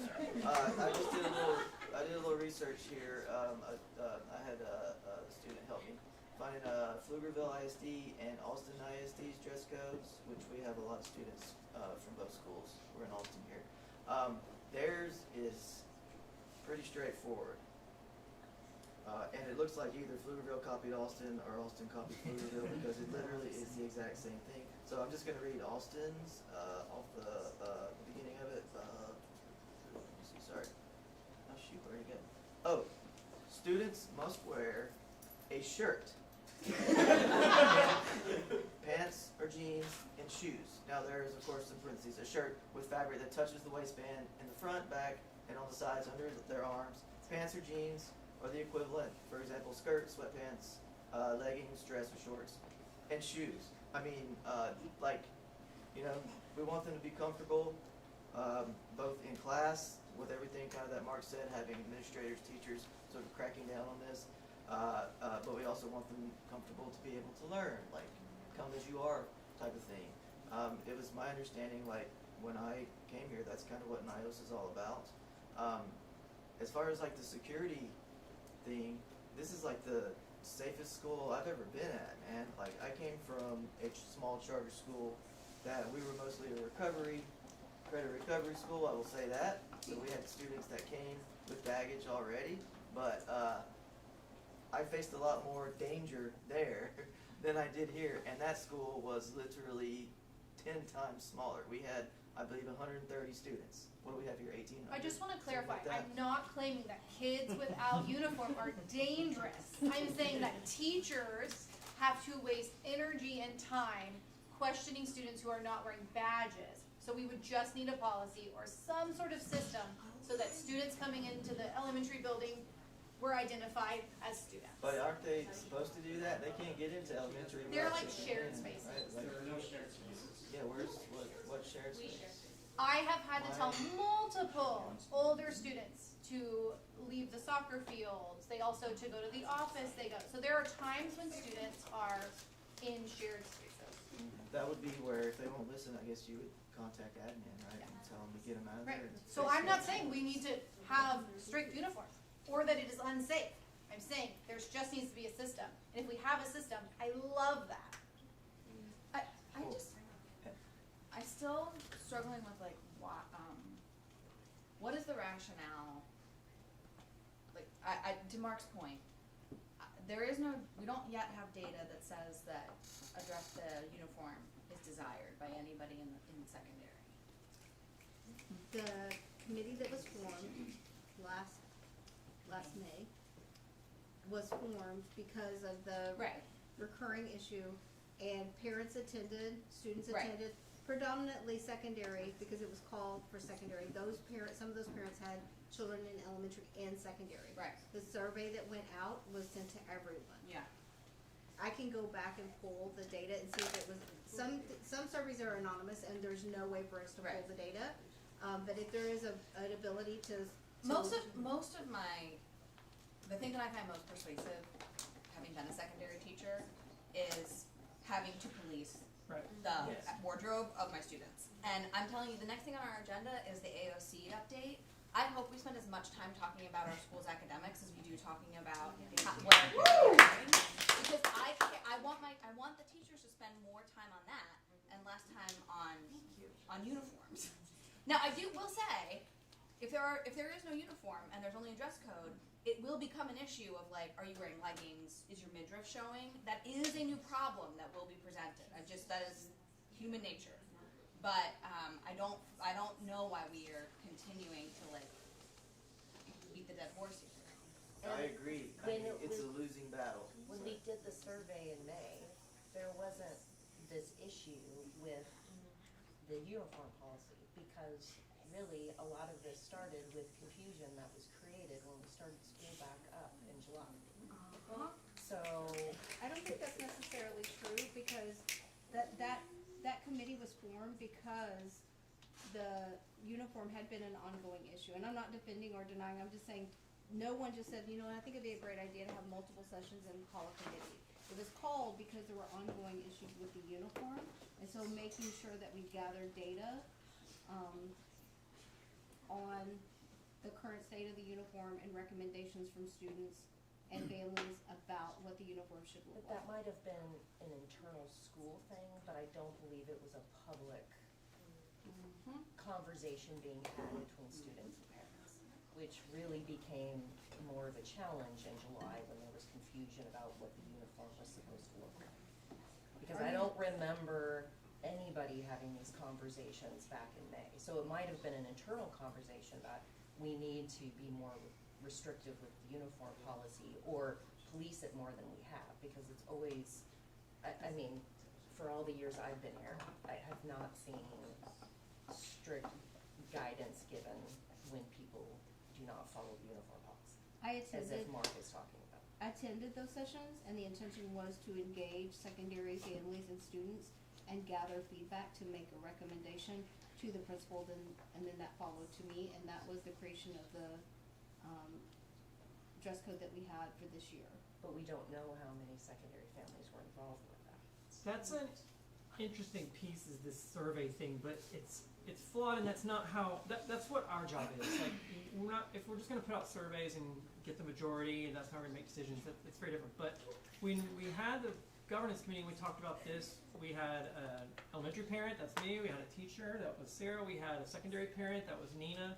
I really think an oversight would have been to invite Mr. Struby or one of the secondary teachers, but it is what it is. And the question is, like, what we're kind of talking about here is, are we going to throw out the uniform policy for secondary? And that's a big overhaul, and that wasn't what we set out to do, and that's not what this proposal is about. This proposal is about cleaning up a dress code that is causing a lot of confusion. Like, it's just tighten it up, make sure that it reflects what's happening in the modern day, but it's more consistent with what we've been doing in the past. If we want to throw it out, that's a very different question, and I think we're getting a couple things conflated here. I'm confused. At the last meeting, a presentation was made that we should implement free dress in high school. A recommendation was made to us that we should implement free dress at the high school. And one of the things that we considered is like, well, we haven't had free dress for 30 some odd years. Why are we throwing it out now? Because we can. And so one of the points you're making is that data is not valid. Well, it's not valid enough to sway you. It wasn't valid enough to sway us right then. It's a data point. It's good to look at. I'm glad we had something, but that is not the key defining factor on which way we go on this. Now, personally, my kid loves her uniform, and sometimes she wears it on Fridays, and it's just, I don't have the relationship with this policy that obviously a lot of people do, right? I have an elementary school child. But are we going to throw it all out? That's one way to go here. Or are we going to try to find a way to optimize what's been working here at NYOS? And you're telling me it's not, which I need to listen to your perspective, right? But is it at the level where we need to just scrap this whole thing, which then creates a disparity between elementary and secondary, which who knows? Maybe that becomes the next issue. All the 4th and 5th graders are frustrated, right? I don't know, but this proposal's just a cleanup, and it sounded like, yeah, you know, that is right. Let's tweak a few things here and there. Let's add some more freedom to secondary. But this conversation going towards straight to free dress, I think, is a big leap. I think it's a leap because it was the recommendation made by administration last month. Plus, it's It wasn't from me. It was from a committee of students. Well, No, working with Dr. or Ms. Edwards. Working with Dr. Ms. Edwards, I mean, that was her presumably she presentation. wouldn't have Yeah. she wouldn't have presented it. That was You don't her think going from what we have to no dresses? I don't personally. I mean, like just transparently, I don't. But because I don't think there's a difference between when I drop my kids off in the morning, there are no high schoolers wearing the school Yeah, I don't uniform. see My that. 5th grader doesn't bat an eye. He's fine in his uniform. That is my personal opinion. Mine too. But I don't think it's a big leap personally. Yeah, well, another way which I don't think it's a big leap is, again, I've been here 9 years, and this conversation comes up every year, where students and teachers and some parents just get frustrated by the situation. It just seems to be a broken system from at least the high school perspective where I am. Additionally, the way this proposal was made, I can't remember if it was articulated, but the way student council, and you can speak to this, Tam, if you want, thought about it was like, free dress is sort of out of respect for the fact that you've grown in your individuality by high school and you can make important decisions for yourself. And we were looking at the slideshow earlier, and some of those characteristics of a model student we want to send into the world, right? They need to be self-aware, they need to self-advocate, they need to practice being an individual, right? If you're restricting their dress, I think you're sort of like not allowing them to open up to that, not allowing them to go through the experiences of, you know, maybe some days making the wrong decision or wearing something that's not appropriate to school and getting into trouble, right? Or they get to make a decision at home about what they wear and suffer the consequences if they don't sort of follow or what would be a very bare bones dress code if we did get rid of the uniform policy and have free dress every day. I had another point. Yeah, go ahead. As a student, I think that it's definitely not a big leap because I think we can all like agree that we've been out of dress code, but we've been trying to respect everything that's in the dress code policy of wearing like not inappropriate clothing. And I think being able to represent ourselves in school is a really valuable part of NYOS. So, but at this point, we basically have how many choices, right? One, we can table this. Yeah. One, we can vote for a more relaxed handbook policy that Dr. Rosa recommended, the enforcement of which is up to her, right? I don't know that we have another option. I don't think we can just not have a dress code. It's in our charter, so we can't just unilaterally revoke it. But we are actually following the dress code now. It says casual uniforms with school logo will be adopted. Do elementary kids have logos?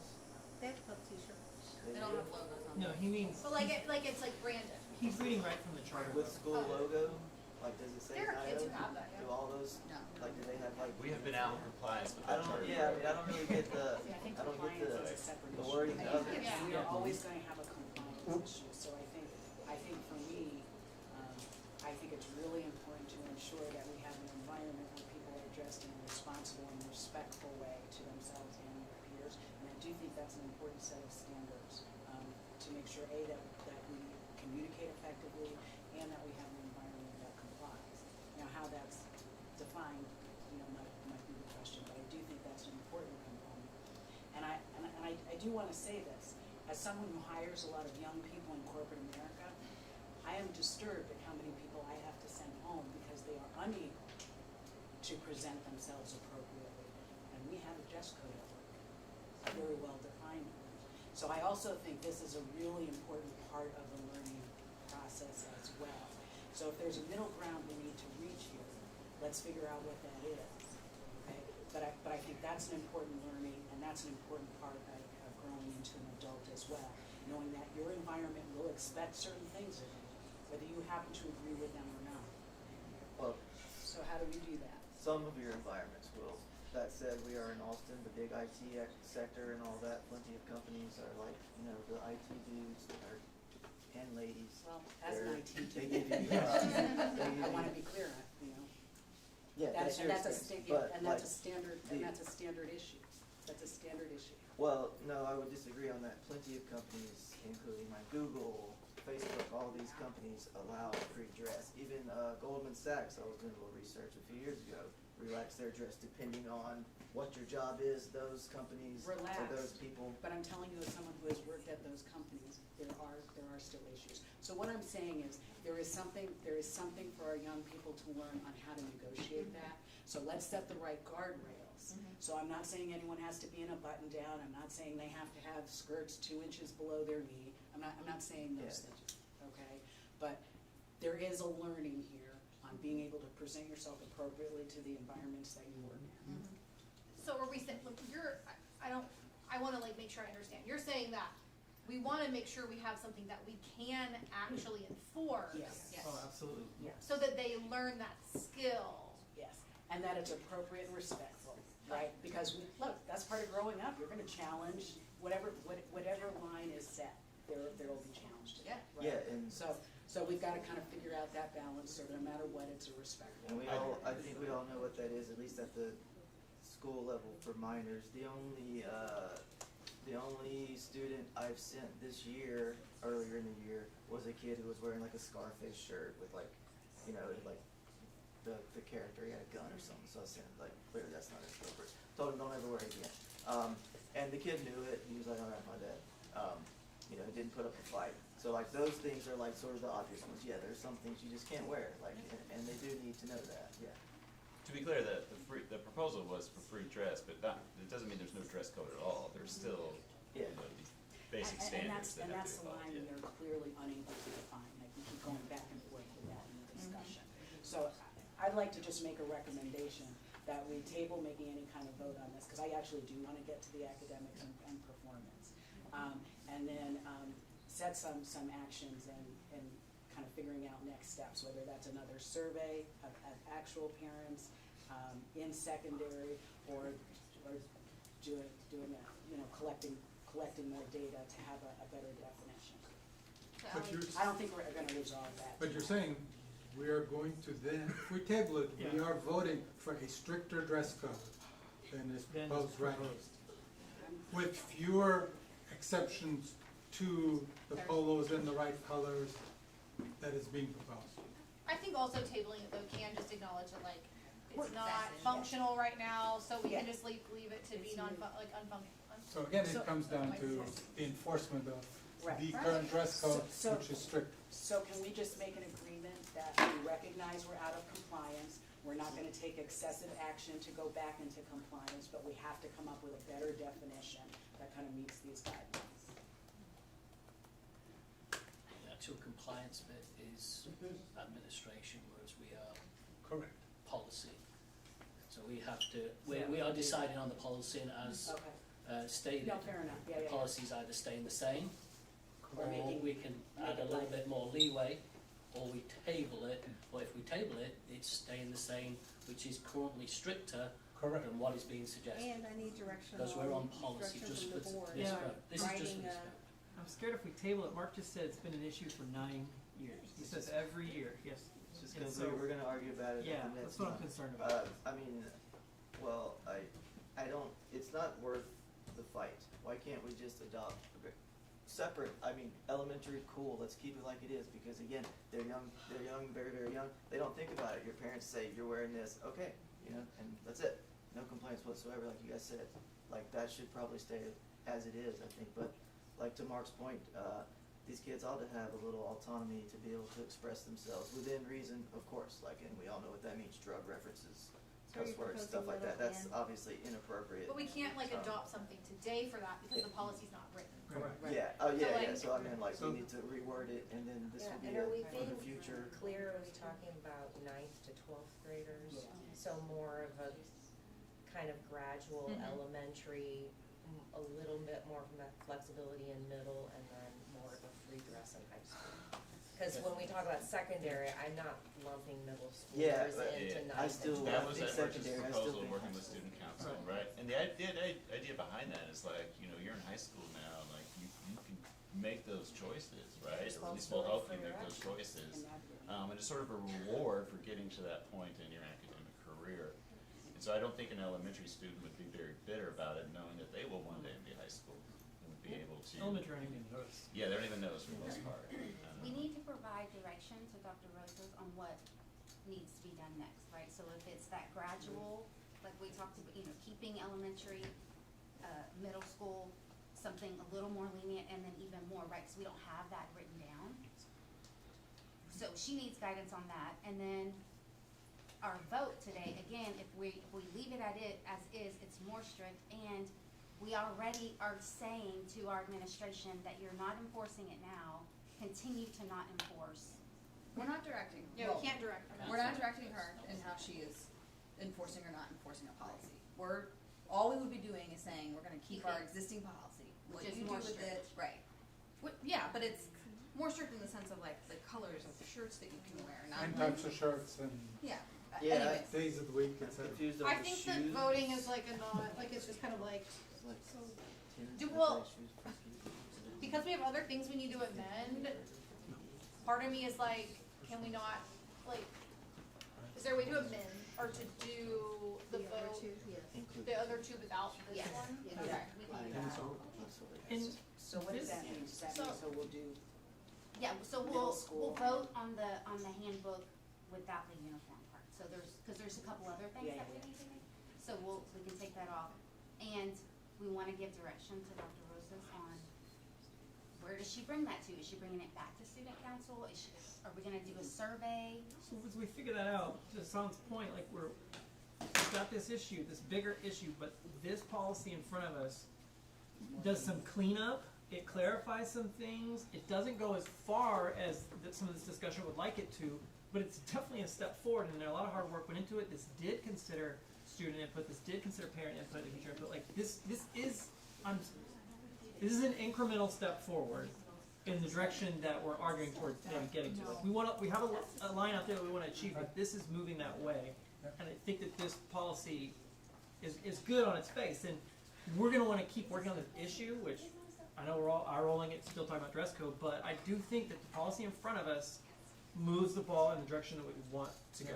And we should probably have a discussion around how do we make a decision to change the dress code? Do we just do a vote? We just send out a survey and we vote?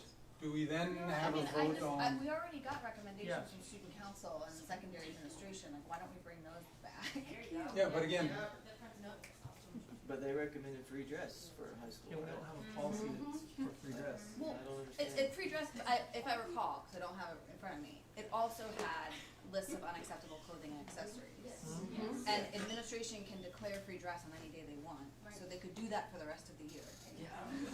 Can't you just keep the uniform policy as directed by the charter and history, and then look at making changes for the 9th and 12th grade, where there's no longer a uniform policy, but it's a dress code, and that gives them the guidelines.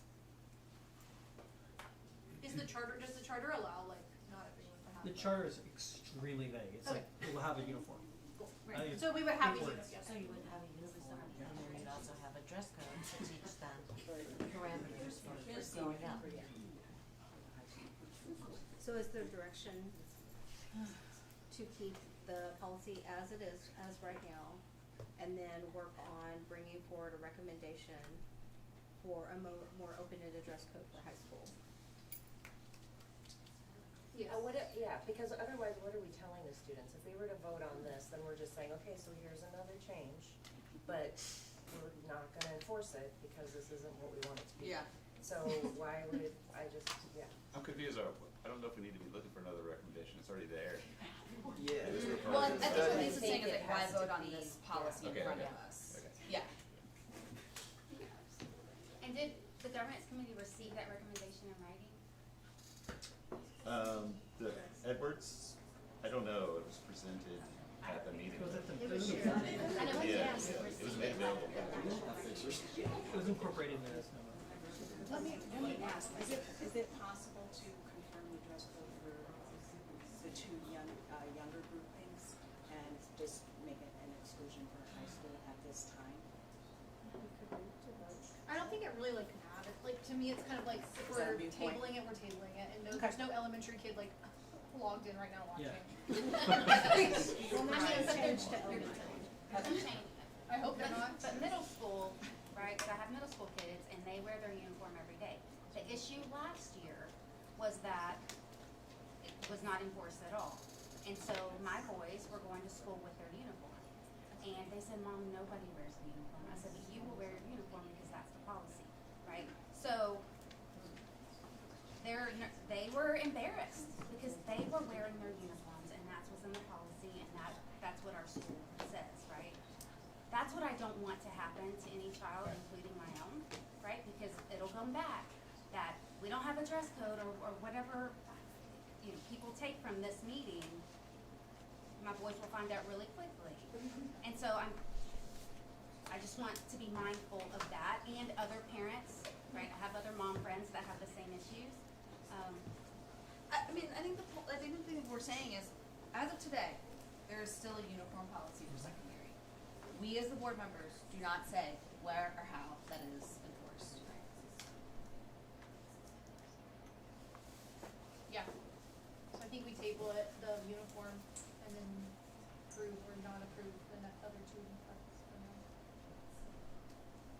In this lull, a lot of us are having No, we trouble can't. hearing. It's not an open forum, guys. A lot of us are having trouble hearing. All of the whispering that you're hearing up here is me, because I can read lips, telling everybody else what you're saying. That's all I'm trying to say. I wasn't looking for a response. I was merely asking that people speak at a similar volume to the volume earlier exhibited by Ms. Gamble and the man on the end on the right. Not Mr. Rice, the other one. You, yes. You had great volume, thank you, we can hear you great. That is all I was asking. I don't do volume. Okay. I think Ally made a motion to table it. I would Yeah. second that. Oh, There's more things, right? Maybe we just make an ad hoc committee out of the board. What does that mean? Because we have our governance committee. Give them a time frame, we have a governance committee could do it. I think the governance Oh, committee- you mean with other community members? They can do Or like whatever, other board they can do whatever they want, they're an ad hoc committee, but put Mr. Struvey on it or Mr. Rice, so we have that balance, they have that secondary focus. You can pick a couple people and give them 6 weeks Okay, or I something. think that we'll move on to the other two items on the, and then we will, when we vote on the handbook, we will exclude the uniform. Right, so the handbook will have updates of the other two things that Dr. Roses will talk about. But the uniform policy will stay as is. I'll second that. So you're voting for stricter policy. No, we're not gonna vote on it at all. By tabling it, you are. Yes. We know, we understand, we know. Okay, let's move on to the other items in the handbook. Okay, so, you have a copy in your documents. SB 8 requires by law designation and use of bathrooms. We did an analysis here at NYOS. The only thing we needed to change was a designation of use of multiple occupancy spaces. What it says, it's not live in the handbook, but what it would say in the handbook is, in alignment with SB 8, NYOS will place signage on multiple occupancy private spaces, such as restrooms with multiple stalls, changing rooms, locker rooms, etc., designating the area as male or female spaces. For more clarification, if, a lot of times, different schools will travel for sporting events, and you might put one team in one locker room, another team, and so if it's female basketball and they're being put in the male locker room, you have to change that signage just temporarily. And so that's really all this is saying, is that we're required by law to do that, in spaces like that, but there are no other changes to any bathrooms beyond that. Okay, any questions about that? All right, the other one is, an addition to late pickup for safety. As you know, the state of Texas, has really become more and more involved in safety, making sure that every child is safe. We have lots of guidelines and lots of requirements that we have to follow. And one of the things we did last year was complete gating the entire area to make sure that it's secure. But once we finish the dismissal, the space is still open because you have like secondary parents coming through to pick up, et cetera. We have times when the school day ends, and we currently have students who are here well past 6 o'clock without being at a club or at a sport. And so we are going to, I have bolded in the sheet that you have, making addition for elementary. The bolded sentence, students who remain on campus after dismissal will be placed in an elementary study hall until parents arrive. Just knowing that we'll gather up those students. And then the same thing for secondary. Students who remain on campus after dismissal will be placed in a secondary study hall until parents arrive. And then I just repeated a sentence that was in elementary. Repeated failure to adhere to arrival dismissal times will result in a conference with your campus administrator to create a plan for your child's safety and well-being. We've had a couple of incidences this year, and I don't want to wait until something happens for us to be responsive. So those are the proposed changes to the handbook. Any questions? So basically, if your parents are not forcing, but like have to have their kids wait like well after school hours, we're just saying your student has to be in this specific space until you pick them up. What that would look like is, we know in secondary, for example, we have kids who are here for club. I often see kids who are working on the theater production. They're with an adult, a staff adult. But there are other students who are just out and about. Those students who don't have a place to be, a club or some other thing that they're doing with a staff member, will be gathered up so we know they're all secure. If they're on our campus, we are responsible for them. If it's 7 o'clock at night, if it's on a Saturday, we are responsible for them. So if you're not with a staff member, we're gonna put you in a study hall with one of our staff members. When your parent comes, they'll park, they'll come in, we'll radio for the child, and they'll meet their parent at the office. Do we have that set up already, or are we adding, so we have to add staff to accommodate this? Yes. Already here, right? We've already designated somebody for elementary and secondary as well as somebody for the front desk. I think in the past, NYOS was a very open campus. But again, that's a little bit scary if students walk off campus or if they're here and people are not aware. And it's our job to make sure we keep kids safe. Any other questions? Okay, so I'll entertain a motion to accept the changes to the student and parent handbook, specifically Senate Bill 8 on designated and multiple occupancy spaces. That's a policy. And late pickup. It's changes to the handbook. They're not policies. Okay. You're just voting on the changes to the handbook. Yeah, so those are the two changes. Do I have a motion? Make a motion. Do I have a second? Second. Shannon, all in favor? Motion passes unanimously. Thank you. Next, we have discuss the NYOS SHAC committee. Yes, I wanted to really appreciate Nurse Wood for her work on the SHAC committee. By law, this committee must be approved by the board. It's not a board committee per se, but I think the state of Texas requires that boards approve the members so that they can ensure that the SHAC committee occurs, which is a student health committee. The board governance committee will review the proposed members at their next meeting, and we will bring it to a vote on the February 10th board meeting. Okay. So we'll be voting on that. Next is AOC, academic oversight. Yes.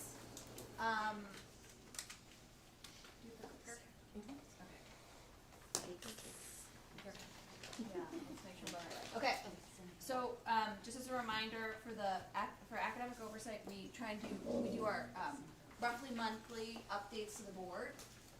We frame these around the 4 academic, district improvement plan goals. There's 5 district improvement plan goals, the 5th one is financial, so we are looking at the 4, academic ones. In each of our updates, we seek to answer 4 questions. What does success look like for this goal? How well are we doing against that goal, and or are we on track?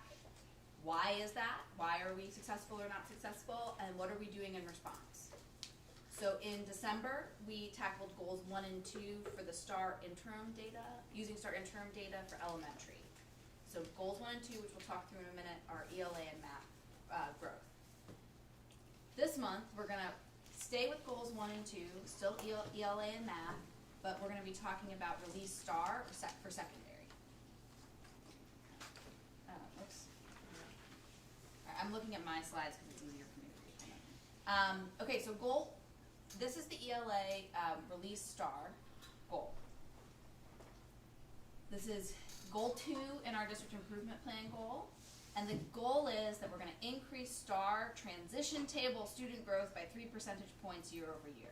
This is really a growth goal for students. So we're not worried about achievement, we're worried about individual student growth. That's the focus. So this is performance. So this actually is achievement. This is not really measuring our goal, but wanted to give this context for you all. So as you can see, based off of the release STAR data, the STAR assessment, this year is 25-26 is the second row. And so you'll see that predicted is in red, predicted does not meet is in red, predicted approaches is in purple, predicted meets is in green, and predicted masters is in blue. And then on the second table there, you can see performance by test. So 6th, 7th, and 8th grade.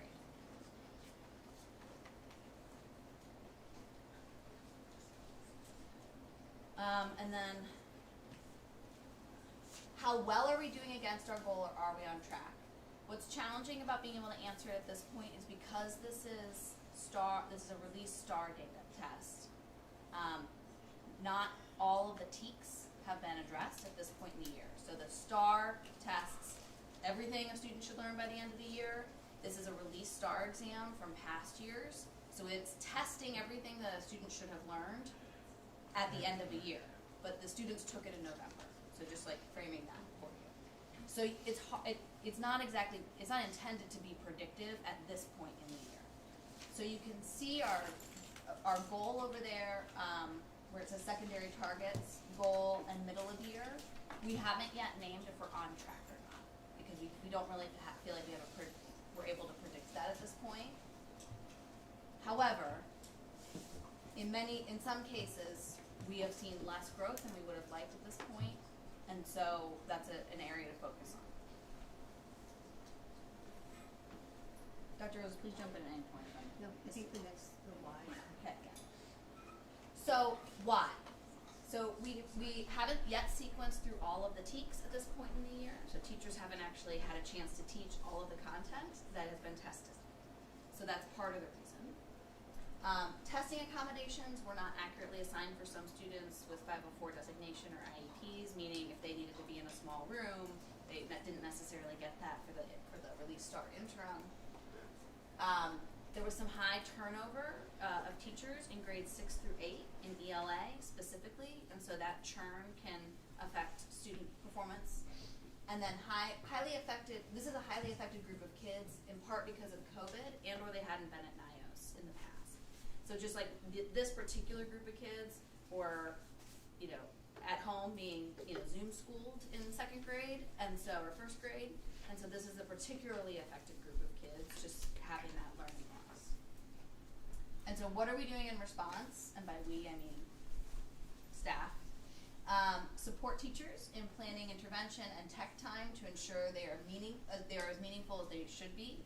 Meaning, you may have heard students talk about win time or tech time. We want to make sure that those actually, in and of themselves, teachers have a plan for that intervention time, so it's not just, free time. Support teachers to integrate reading and writing across content areas as much as possible. And so what that means is, Mr. Rice, who's on the AOC, shared, he really tries to do a lot of writing prompts in his history classes. So we want to make sure that we see that across content areas, and integrating literacy in all of those areas. I'm going to move to math, but are there any questions on ELA? Jessica, can you explain why the testing accommodations for the 504 students were met? I don't know that.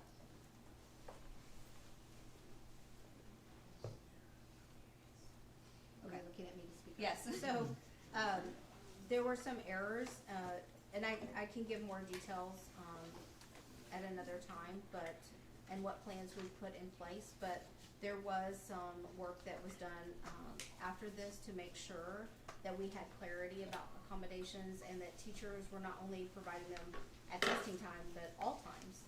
If you have an accommodation, it should be used all throughout the year and not just on a testing day. So making sure that, the IEPs are clearly shared. We already have processes in place that they're shared with teachers, but also ensuring that they're being used in the classroom and there's no confusion about what that looks like. And making sure they're also being used on the test day as well. Other questions? Okay. So, the math goal, so this is goal 1 in our district improvement plan. Our goal there is that students increase their STAR transition table student growth by 5 percentage points. So it was a higher growth target than the ELA one. And so here you'll see the comparison. This is just performance. This is not actually our goal or what's measuring our goal. But you'll see the comparison between last year and this year on Release STAR and performance by tests for Algebra 1, 6, 7, and 8. And so what's good news here is that you'll see that we have more students that are predicted approaches and up than we did last year. You'll see over on the performance by test that the 7th grade has a lot of predicted does not meets. And this was something that we spent some time talking about and trying to better understand. One of the things, and we'll get more into this in the why, but one of the reasons is that 7th grade is the year where students have the opportunity to differentiate and go into advanced math or not. And so what you're seeing in the 7th grade math may be students that need additional support. Just so when we're looking at this and we're thinking about that goal, the 3% or the 5%, where is it on here? You don't see it on here. This is just performance. So you're not seeing individual student growth scores. This is overall performance for on the test. So the average individual student growth score? It's individual, and Dr. Rose, I may need your help to explain the table. It's complicated because, first of all, you have to talk about what test you're talking about. This is a Release STAR test from years prior. So you're looking at, like, let's say, it was given kind of like in the first quarter. And so if you and I are in 7th grade, we're taking all of 7th grade for math and ELA. Mm-hmm. So right there, it's difficult to look at growth measure because somebody's taking a test for things they haven't even been taught yet. I get that, but I guess while I'm hearing this presentation, I'm trying to say, are we on track or not? Just get a general idea, and I'm like, I don't think that's quite apparent to me. So here. And you're saying it's just not right now. So the best thing is, if you look at the goal and you look at middle of the year, where are we? And I think when we were looking at ELA earlier, we could go back or just stay on this one. You're looking at, are we getting close enough? And then looking at, one of the things we looked at was, could we look at last year? Where were students at this point in the year? And that's not something we tracked because our goal placement changed over time to be very precise. And so we hadn't been tracking that data. And I understand those dynamics, why we would or wouldn't be on track. I just wanted to see what number I'm going to be looking at. Like, if This is the number to look at. Right What we're hesitant to say Yeah. at this point I got it. is whether we can say yes, we're on track or no, we're not. Yeah, on I just track. meant like, what number would I be looking at? This is the number. Okay, got it. And so ideally, our goal is that for all students, we would see a 64 for that would represent 5 percentage point increase. I understand why now is not the time Yes. to try to make that call, but now I know what number I'll be looking at. Yes, that's right. Right, so then are you saying last year for all students it was 59? Exactly. Okay. Can we go back to 7th grade? I want to point out another thing about 7th grade, because I was in the AOC meeting and I was like, what is that? The other thing I was just thinking about with this data for the 8th grade data, so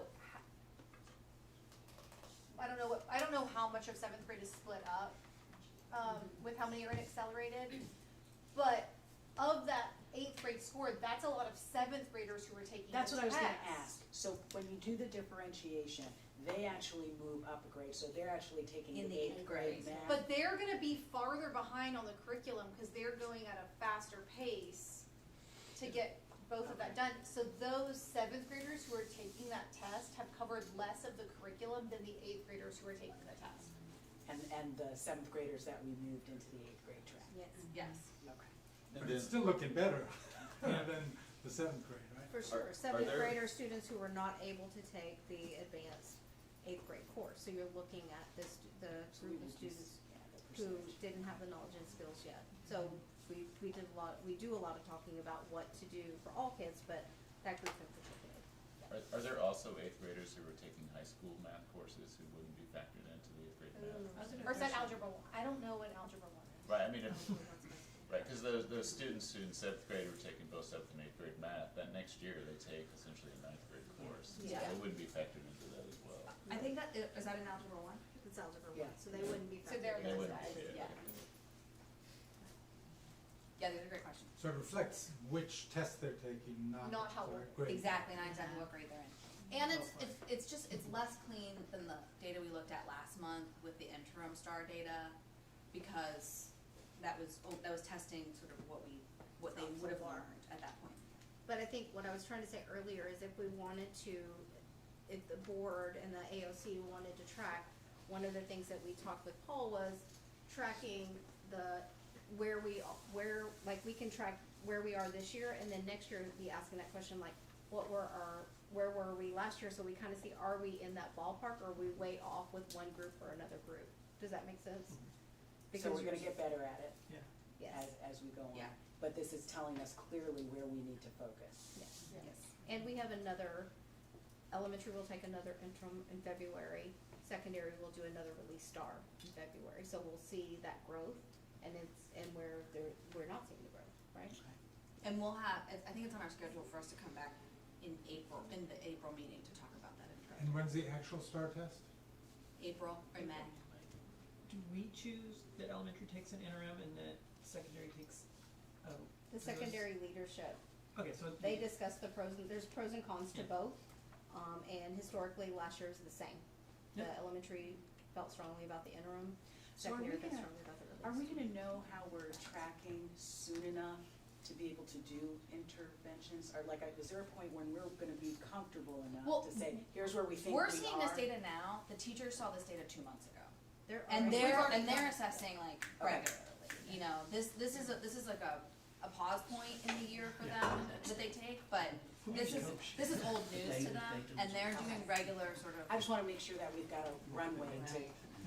So, Yeah, that's right. And I will say, I've taught in NYOS most of my career, so I don't have like other schools to compare it to. But there have been times when people panic and they're like, do it all, and that's Yeah. super stressful. And we didn't get that this year. That was nice. It was like, oh, okay, that's not what we were expecting, and like small tweaks that are really intentional versus like more disruptive.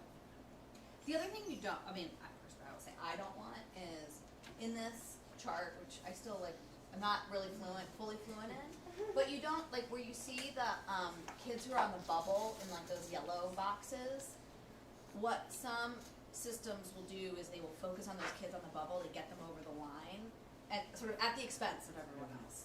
And like you don't want that either, you know. So we don't want this to become like purely a numbers game. But to your point, like making sure that teachers can make meaningful adjustments, you know, in plenty of time. Because a bubble push is just teaching to the test. Yes, exactly. You're playing the Texas game to get a higher rating, and you're not teaching individual students. So one thing that we did in elementary and secondary is we've had data days where teachers come and present their data to their team.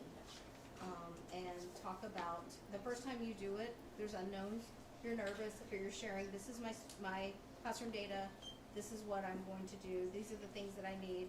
And the second half of that is the administrators talking about what they can do to support and brainstorming together. Interventionists also did their own day-to-day and came and shared the data about the students that they're supporting as interventionists, and administrators have had their day-to-day. So it's all into kind of what Sarah was saying, like honoring the knowledge and the skills and the abilities of our staff, our teachers, and making sure that anybody who's not a classroom teacher is charged with supporting what is needed and taking that approach. Thank you. Yeah. it may not seem like it because we're always gonna look at what's lacking or what's Yeah, needed. yeah. And I don't wanna overreact or No, underreact. but I wanna math, make math has meaningful historically been kind of that thing that NYOS has struggled, and many systems with math. And we saw incremental, it's small, but growth for elementary and secondary in that area. We still have tons of things until every child is where they need to be and a minimum have made a year to a year and a half growth. That's when we know we were right. We still have tons of work, but it is also important, I think, for the health of the system and especially our teachers and the interventionists and people. We are seeing movement forward in math, and that's a very good sign because that was an area of focus last year and again this year. I was also reminded, you said you wanted to talk about AOC. This is just great, as keep long as going. uniforms, so I'm gonna do it. Yeah. I was talking with my teammates today, because I have a student who came in from another charter school, and when I first saw her doing math, I was like, oh, she can math. Yay. And then as soon as I started kind of digging in, I was like, why didn't you regroup there? And I realized she had no number sense. So she knew rote, how to subtract, but had no knowledge of when I'm moving 100, when I move it over, it's 10 tens. And so if you think about, we started a new curriculum last year.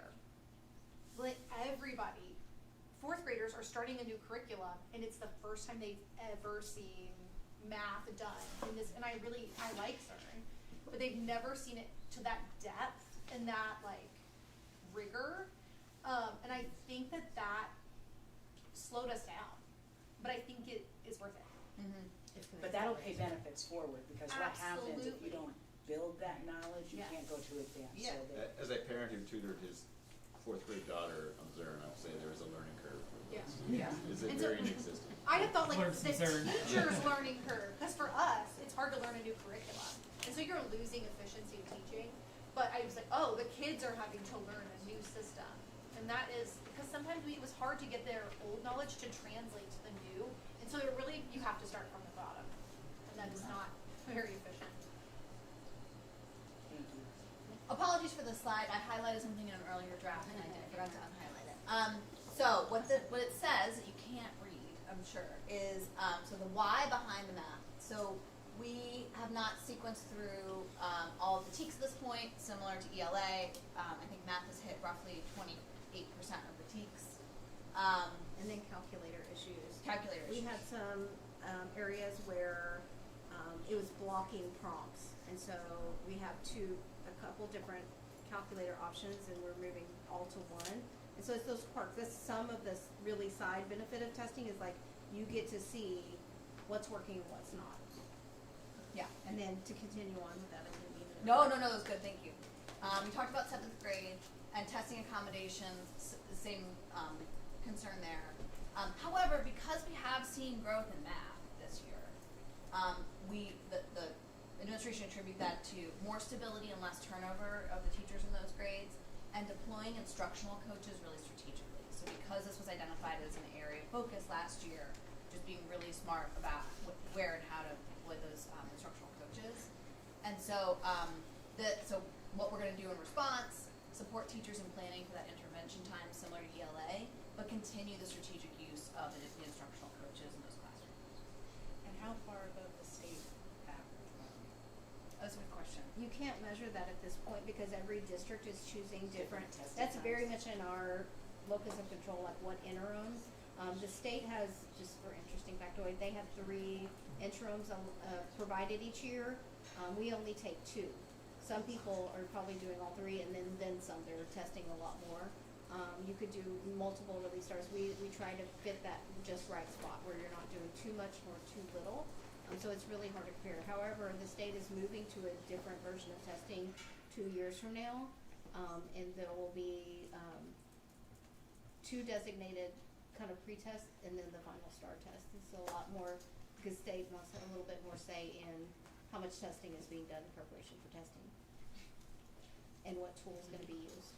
Can I ask I don't know if I can ask for you to present to the AOC, but to follow up on Lisa's question with some more details on what is being done to ensure testing accommodations Sure. in 504s. Yeah. Absolutely.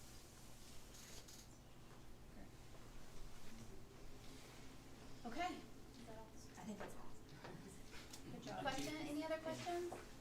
So if this was old news to the teachers 2 months ago. Is there a reason why we're seeing it 2 months later instead of a month after? Well, we saw elementary a month after. We didn't have time to talk to all of them. Gotcha. And so now we're seeing it too. And also the board's question is, how are we doing? And so it's reporting how we're doing. Okay, we will go next to our financial oversight committee. Yes, thank you. I know. I'm gonna take a long time on this one. Actually, just wanna make sure everybody's aware, we're looking at November numbers, right? So because it takes time to close the books, so Well, everything. why didn't we see it last time? Good point, because we were looking at October. Yeah, blame it on the bean counters. Okay. So attendance is down a little bit, just below our budget enrollment, but we don't think that's gonna be a major impact. So is the, attendance as well as the enrollment. Nothing to worry about yet.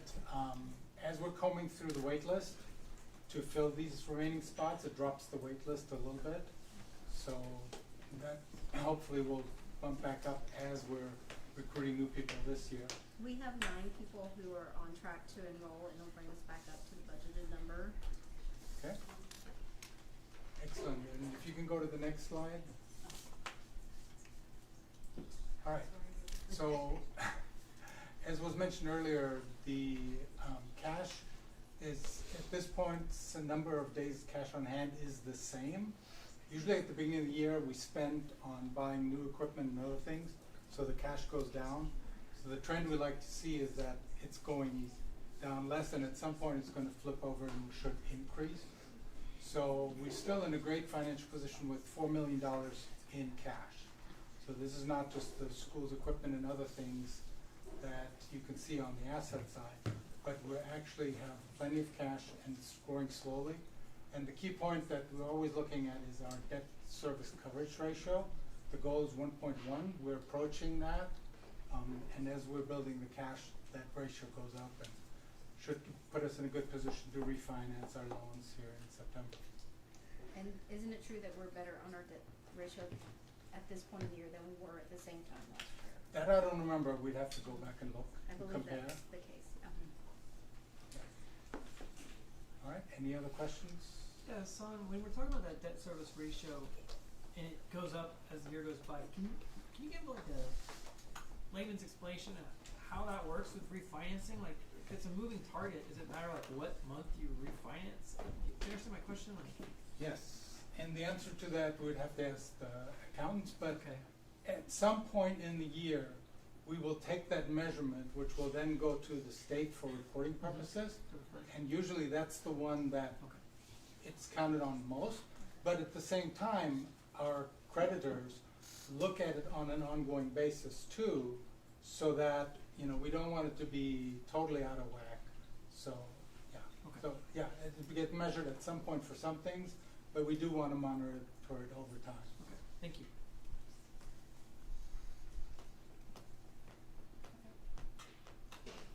Next, fundraising? Yes. Is Lisa's okay if I do that next? Yeah. Okay, awesome. So, fundraising committee, our fundraising totals have dipped slightly over the past 2 months, really due to the absence of any major fundraisers that were going on around the holidays, in October and November. However, we did conduct 2 smaller fundraisers that contributed to our overall progress. We had a Mod Pizza Spirit Night in October where $246 were raised. And then we also had Dave and Buster's Spirit Night, $310 were raised, so thank you to everyone who attended those. We did not host a booth at Jack Fest this year. We wanted to really be there to support the PTA and their work. We follow very closely our recurring donor trend.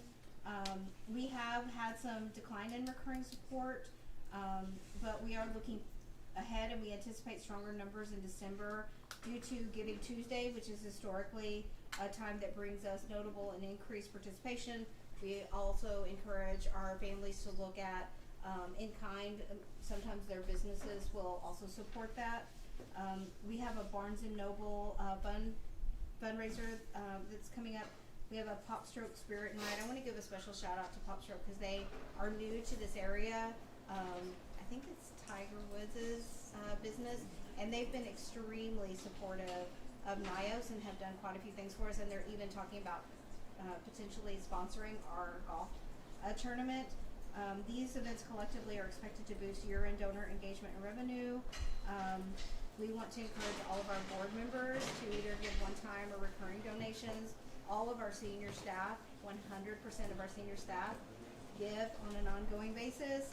And please support our Giving Tuesday efforts by liking and sharing our posts on social media to help broaden our reach and visibility. And then ultimately, you see the image up for the golf tournament.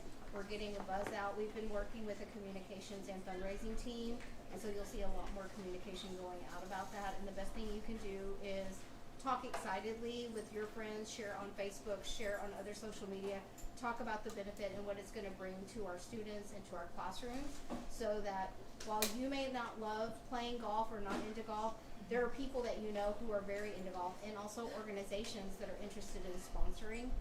And so it's worth it. Just that's an easy way to support NYOS, is just share the excitement about the event. Last year it was so much fun. Questions for Dr. Rosa? Okay, we have come to item 9A on our agenda. The board will now meet in executive session in accordance with Texas Government Code Section 551.074 and 551.082 to hear a level 3 grievance appeal from a NYOS parent regarding the professional credentials of the secondary school principal. After the level 3 has conducted, the board will remain in executive session in accordance with Texas Government Code Section 551.071 to consult with its legal counsel concerning the level 3 grievance, concerning pending or contemplating litigation, and concerning matters in which the duty of the attorney to NYOS under the Texas disciplinary rules of professional conduct of the State Bar of Texas conflict with an open meeting. The level 3 hearing, the board's deliberation on the level 3 hearing, and the board's consultation with its attorney will be heard in closed session, but the board will reconvene in open session to vote and take action on any decision it may reach. The time is now 8:36, and the board will convene in closed session. Board members, you will need your laptops. Can we start?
We have a quorum present, and the board now reconvenes into open session. The time is now 10:16 p.m. Let the record reflect that no action took place in closed session. The board will now consider and take action regarding the grievance presentation of Ms. Mundy. Do I have a motion to uphold the level 2 decision? I motion. Karen, do I have a second? A second. Hassan, any further discussion? Yeah, so I think one of the conclusions we came to is that there's a huge opportunity to look at our communication processes and find ways to be more proactive and more transparent, working with the community. I know you're putting a committee in place to help reach out to the community, but I think we need further thought on how to design that so we can do that consistently. I agree. Any other discussion? Okay, all in favor? Any opposed? Okay, that's a unanimous vote from the board. Okay, that item is now concluded. The next item on the agenda is to discuss agenda items for February 10th meeting, which is what I have as policies, SHAC member votes, and the school calendar. Is that right? School calendar, shack.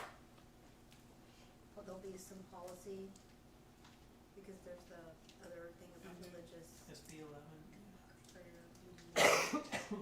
And there's also a new AI one that just came down this week to look at. Yeah. And what is the plan on uniform? I know.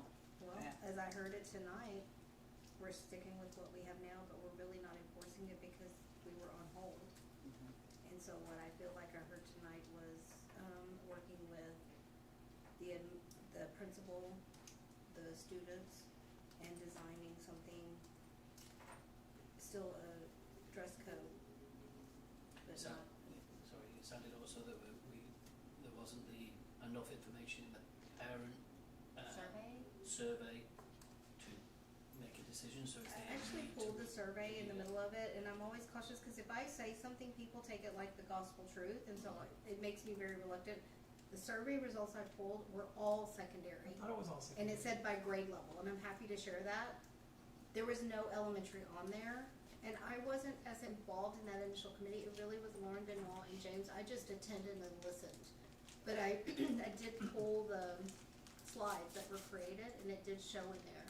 Yeah, I still think though that survey would be outdated based on what happened after May in terms of the initial proposal, the reaction to that, and then the later proposal in December where the principal of secondary recommended free dress.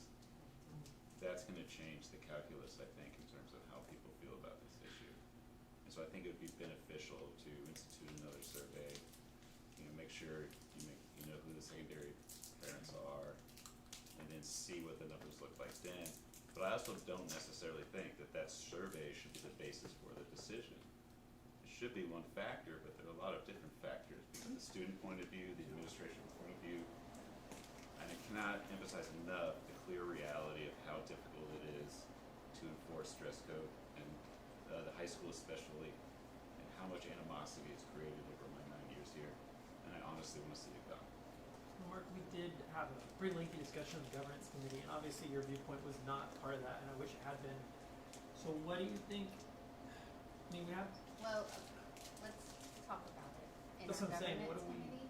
Do we just go back to Again, governance? Do we? Well, we had a governance I committee, know. and we had the presentation from the students, but I don't think that we received anything in writing that says this is our recommendation. Can we get a So- clear recommendation So whenever we statement? went to governance, we just went off what was presented, right? But it's nice to have like, this is our recommendation, this is why. Also, I said publicly at the last meeting, what the principal read did not say clearly Right. why they It wanted, was- it was like, we want free dress, that's our recommendation. I'm like, okay, but why? Like, what are the things that we talked about tonight? That would have been nice to know so that we could have talked about it. Well, I The don't why think is you're gonna because they're get it. teenagers and they want to express themselves, and that is a very simple, Okay, but for that the most wasn't part, presented. safe We Yeah, way but- to but- do it. I think that's the ultimate thing. Okay, but we didn't get There's gonna be pushback regardless of whatever uniform Yeah. dress code we get. So this idea of free dress for them, anyway, Also, it's- from an we'll administrative talk about it. perspective, it's hard for them to come and say that they're not enforcing a policy they've been told to enforce. That's true. It's hard for Sure. So- an assistant principal to say to the principal and the But- superintendent that I don't have the time to implement the policy you've told me to But implement. besides litigating the dress They're code, not gonna say that. we want to get out is like, how do we put together a team, or how do we give it all to Dr. Rosas? Do we put together a different group? We send out a governance, because we spent some time on it, and I was really surprised at how out of whack all the members of governance. We were all on the same page. It was pretty easy. We're like, wow, let's go. And we make the recommendation. We sit here when we're out of touch pretty far. And I think maybe the votes were probably there, but we want it to be more agreed upon. So what is the structure we're going to use to decide what to do here? I mean, we already spent an hour and a half on it. And think about it beyond that in terms of, okay, so how do you then tell the middle schoolers that it's okay for them, right? I don't think that's a where, problem. And where does Yeah, it stop, right? So, This is all high school. To me, it makes it easier to enforce dress code at lower levels because you can tell the middle school kids, look, when you get to high school, you're going to get that freedom. yeah. Right now, they Also, Right. some of these high schoolers buy their own clothes, whereas middle elementary parents are buying them. So it's like, you're wearing what I tell you you're gonna wear, and that's what So the whether school we call dress it code says. whether we call it dress code or it's certainly not uniform. Reminder that we're still being recorded, we're still in our meeting. So do we just add it to the No, governance? I wanna hear what Ally had to say. Oh, sorry. No, I just, No, it was I do think there needs to be some just basic guidelines, okay? And I think it's really important, so, Yeah, those were in the recommendation, right? Okay. It's not that you can do whatever you want. Right. There were limits placed on what you can wear to school. It's just no more uniform. I think it's important though to, like, I think you're totally right. I think it'll be less time, but I think it's still gonna be time by admin. I would say significantly less. And then what's the next battle? Speech? And for the record, I share a lot of the same opinions that you have. Yes. More so with Jessica, that this is the last thing I wanna be spending time on, but part of my role is taking the charge from the board and making it happen. And I'm not here for a popularity contest, like it's okay if the whole world thinks I'm trying to somehow put everybody in uniforms at all grade levels. But there was no, I just feel like it's my job to speak what I know to be true. When I arrived, I got feedback across the board that the uniform was a problem. It wasn't upheld, no matter how it was not, it had not been upheld. When people visited the campus, potential parents, the comment always came, oh, high school, middle school, they don't have a uniform. That was an issue because we say we have a uniform. When we had external visitors, community members, it just kept coming up. And then we had some parents that were enforcing it and they were seeing other people who were not. So it was kind of a brewing. I didn't think it was the world's most important issue. But I think, and I'm not putting this off on anybody, but for Ms. Benoit, it kept coming up. And so for that reason, she did the committee. She had James Douglas lead it because she didn't want to be that influential person. She was like, I really want to hear. And it was pretty extensive. You did have parents there that were secondary. You did have students that were there. Everybody was involved. In the very last day, I will never forget, because I was like, my job is just to gather info. I did not participate. The very last day, and there were some very pro-no uniform people. I walked around to every single anchor chart that was up, and predominantly it was still pro-uniform.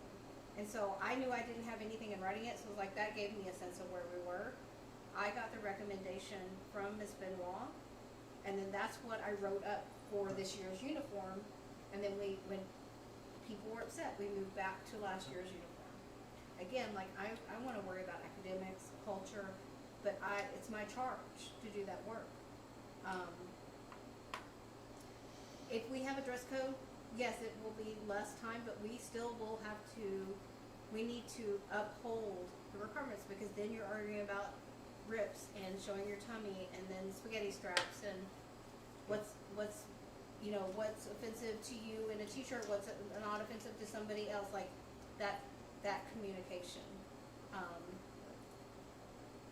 It's gonna sound I'm pro-uniform and I'm really not, but I think also that you have to recognize that a lot of charters specifically and a lot of traditional ISDs have gone to a uniform because it's more cost effective. And it doesn't create division in, oh, I have this newest tennis shoe, I have this newest thing.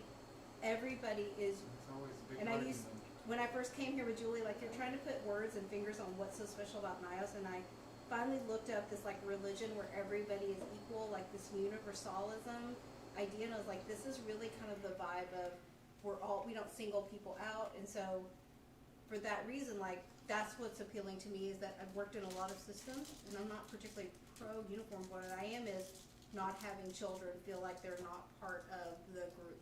And for that reason, I am a fan of uniforms. My kid wore them, and like, we didn't have to argue in the morning. It's like, you want the red polo or the blue polo? You want the, you know, like, that part of it I do like, because you don't have to be worrying about that. But I just wanted you guys to know as a board, like, I'm not pro or against. I just wanna move past this and uphold whatever we decide. That's the argument that was made to me when I first arrived, is to enforce a sense of equality at school, but on the ground, the reality is the kids can figure it out whether they're uniforms or not. It's really easy to figure out who's got money and who does not, and they're savvy about it and they understand it. Uniforms will not stop that from happening. True, but Is my it's window dressing. But again, the question becomes, in my view, how do we set how we make this decision? Because it's uniforms today, it's this tomorrow, it's that tomorrow. Now we're gonna run things by popular vote by the parents, by popular vote by the teachers, right? So how do we put a process in place so that every time somebody doesn't like something, that everything gets upended, right? Transparently, like, I don't think that the process in reestablishing the uniform was a problem. I think it was the early implementation and the communication rollout. And I think had that gone differently, I think we wouldn't have had this backlash, and we probably wouldn't have spent 2 hours tonight talking about uniforms. So like, I actually don't think the process was a problem, but I think the world since then has changed, and so we're just like in a different conversation now. Okay, I'm going to entertain a motion to adjourn. So moved. Thank you. Richard, all in favor?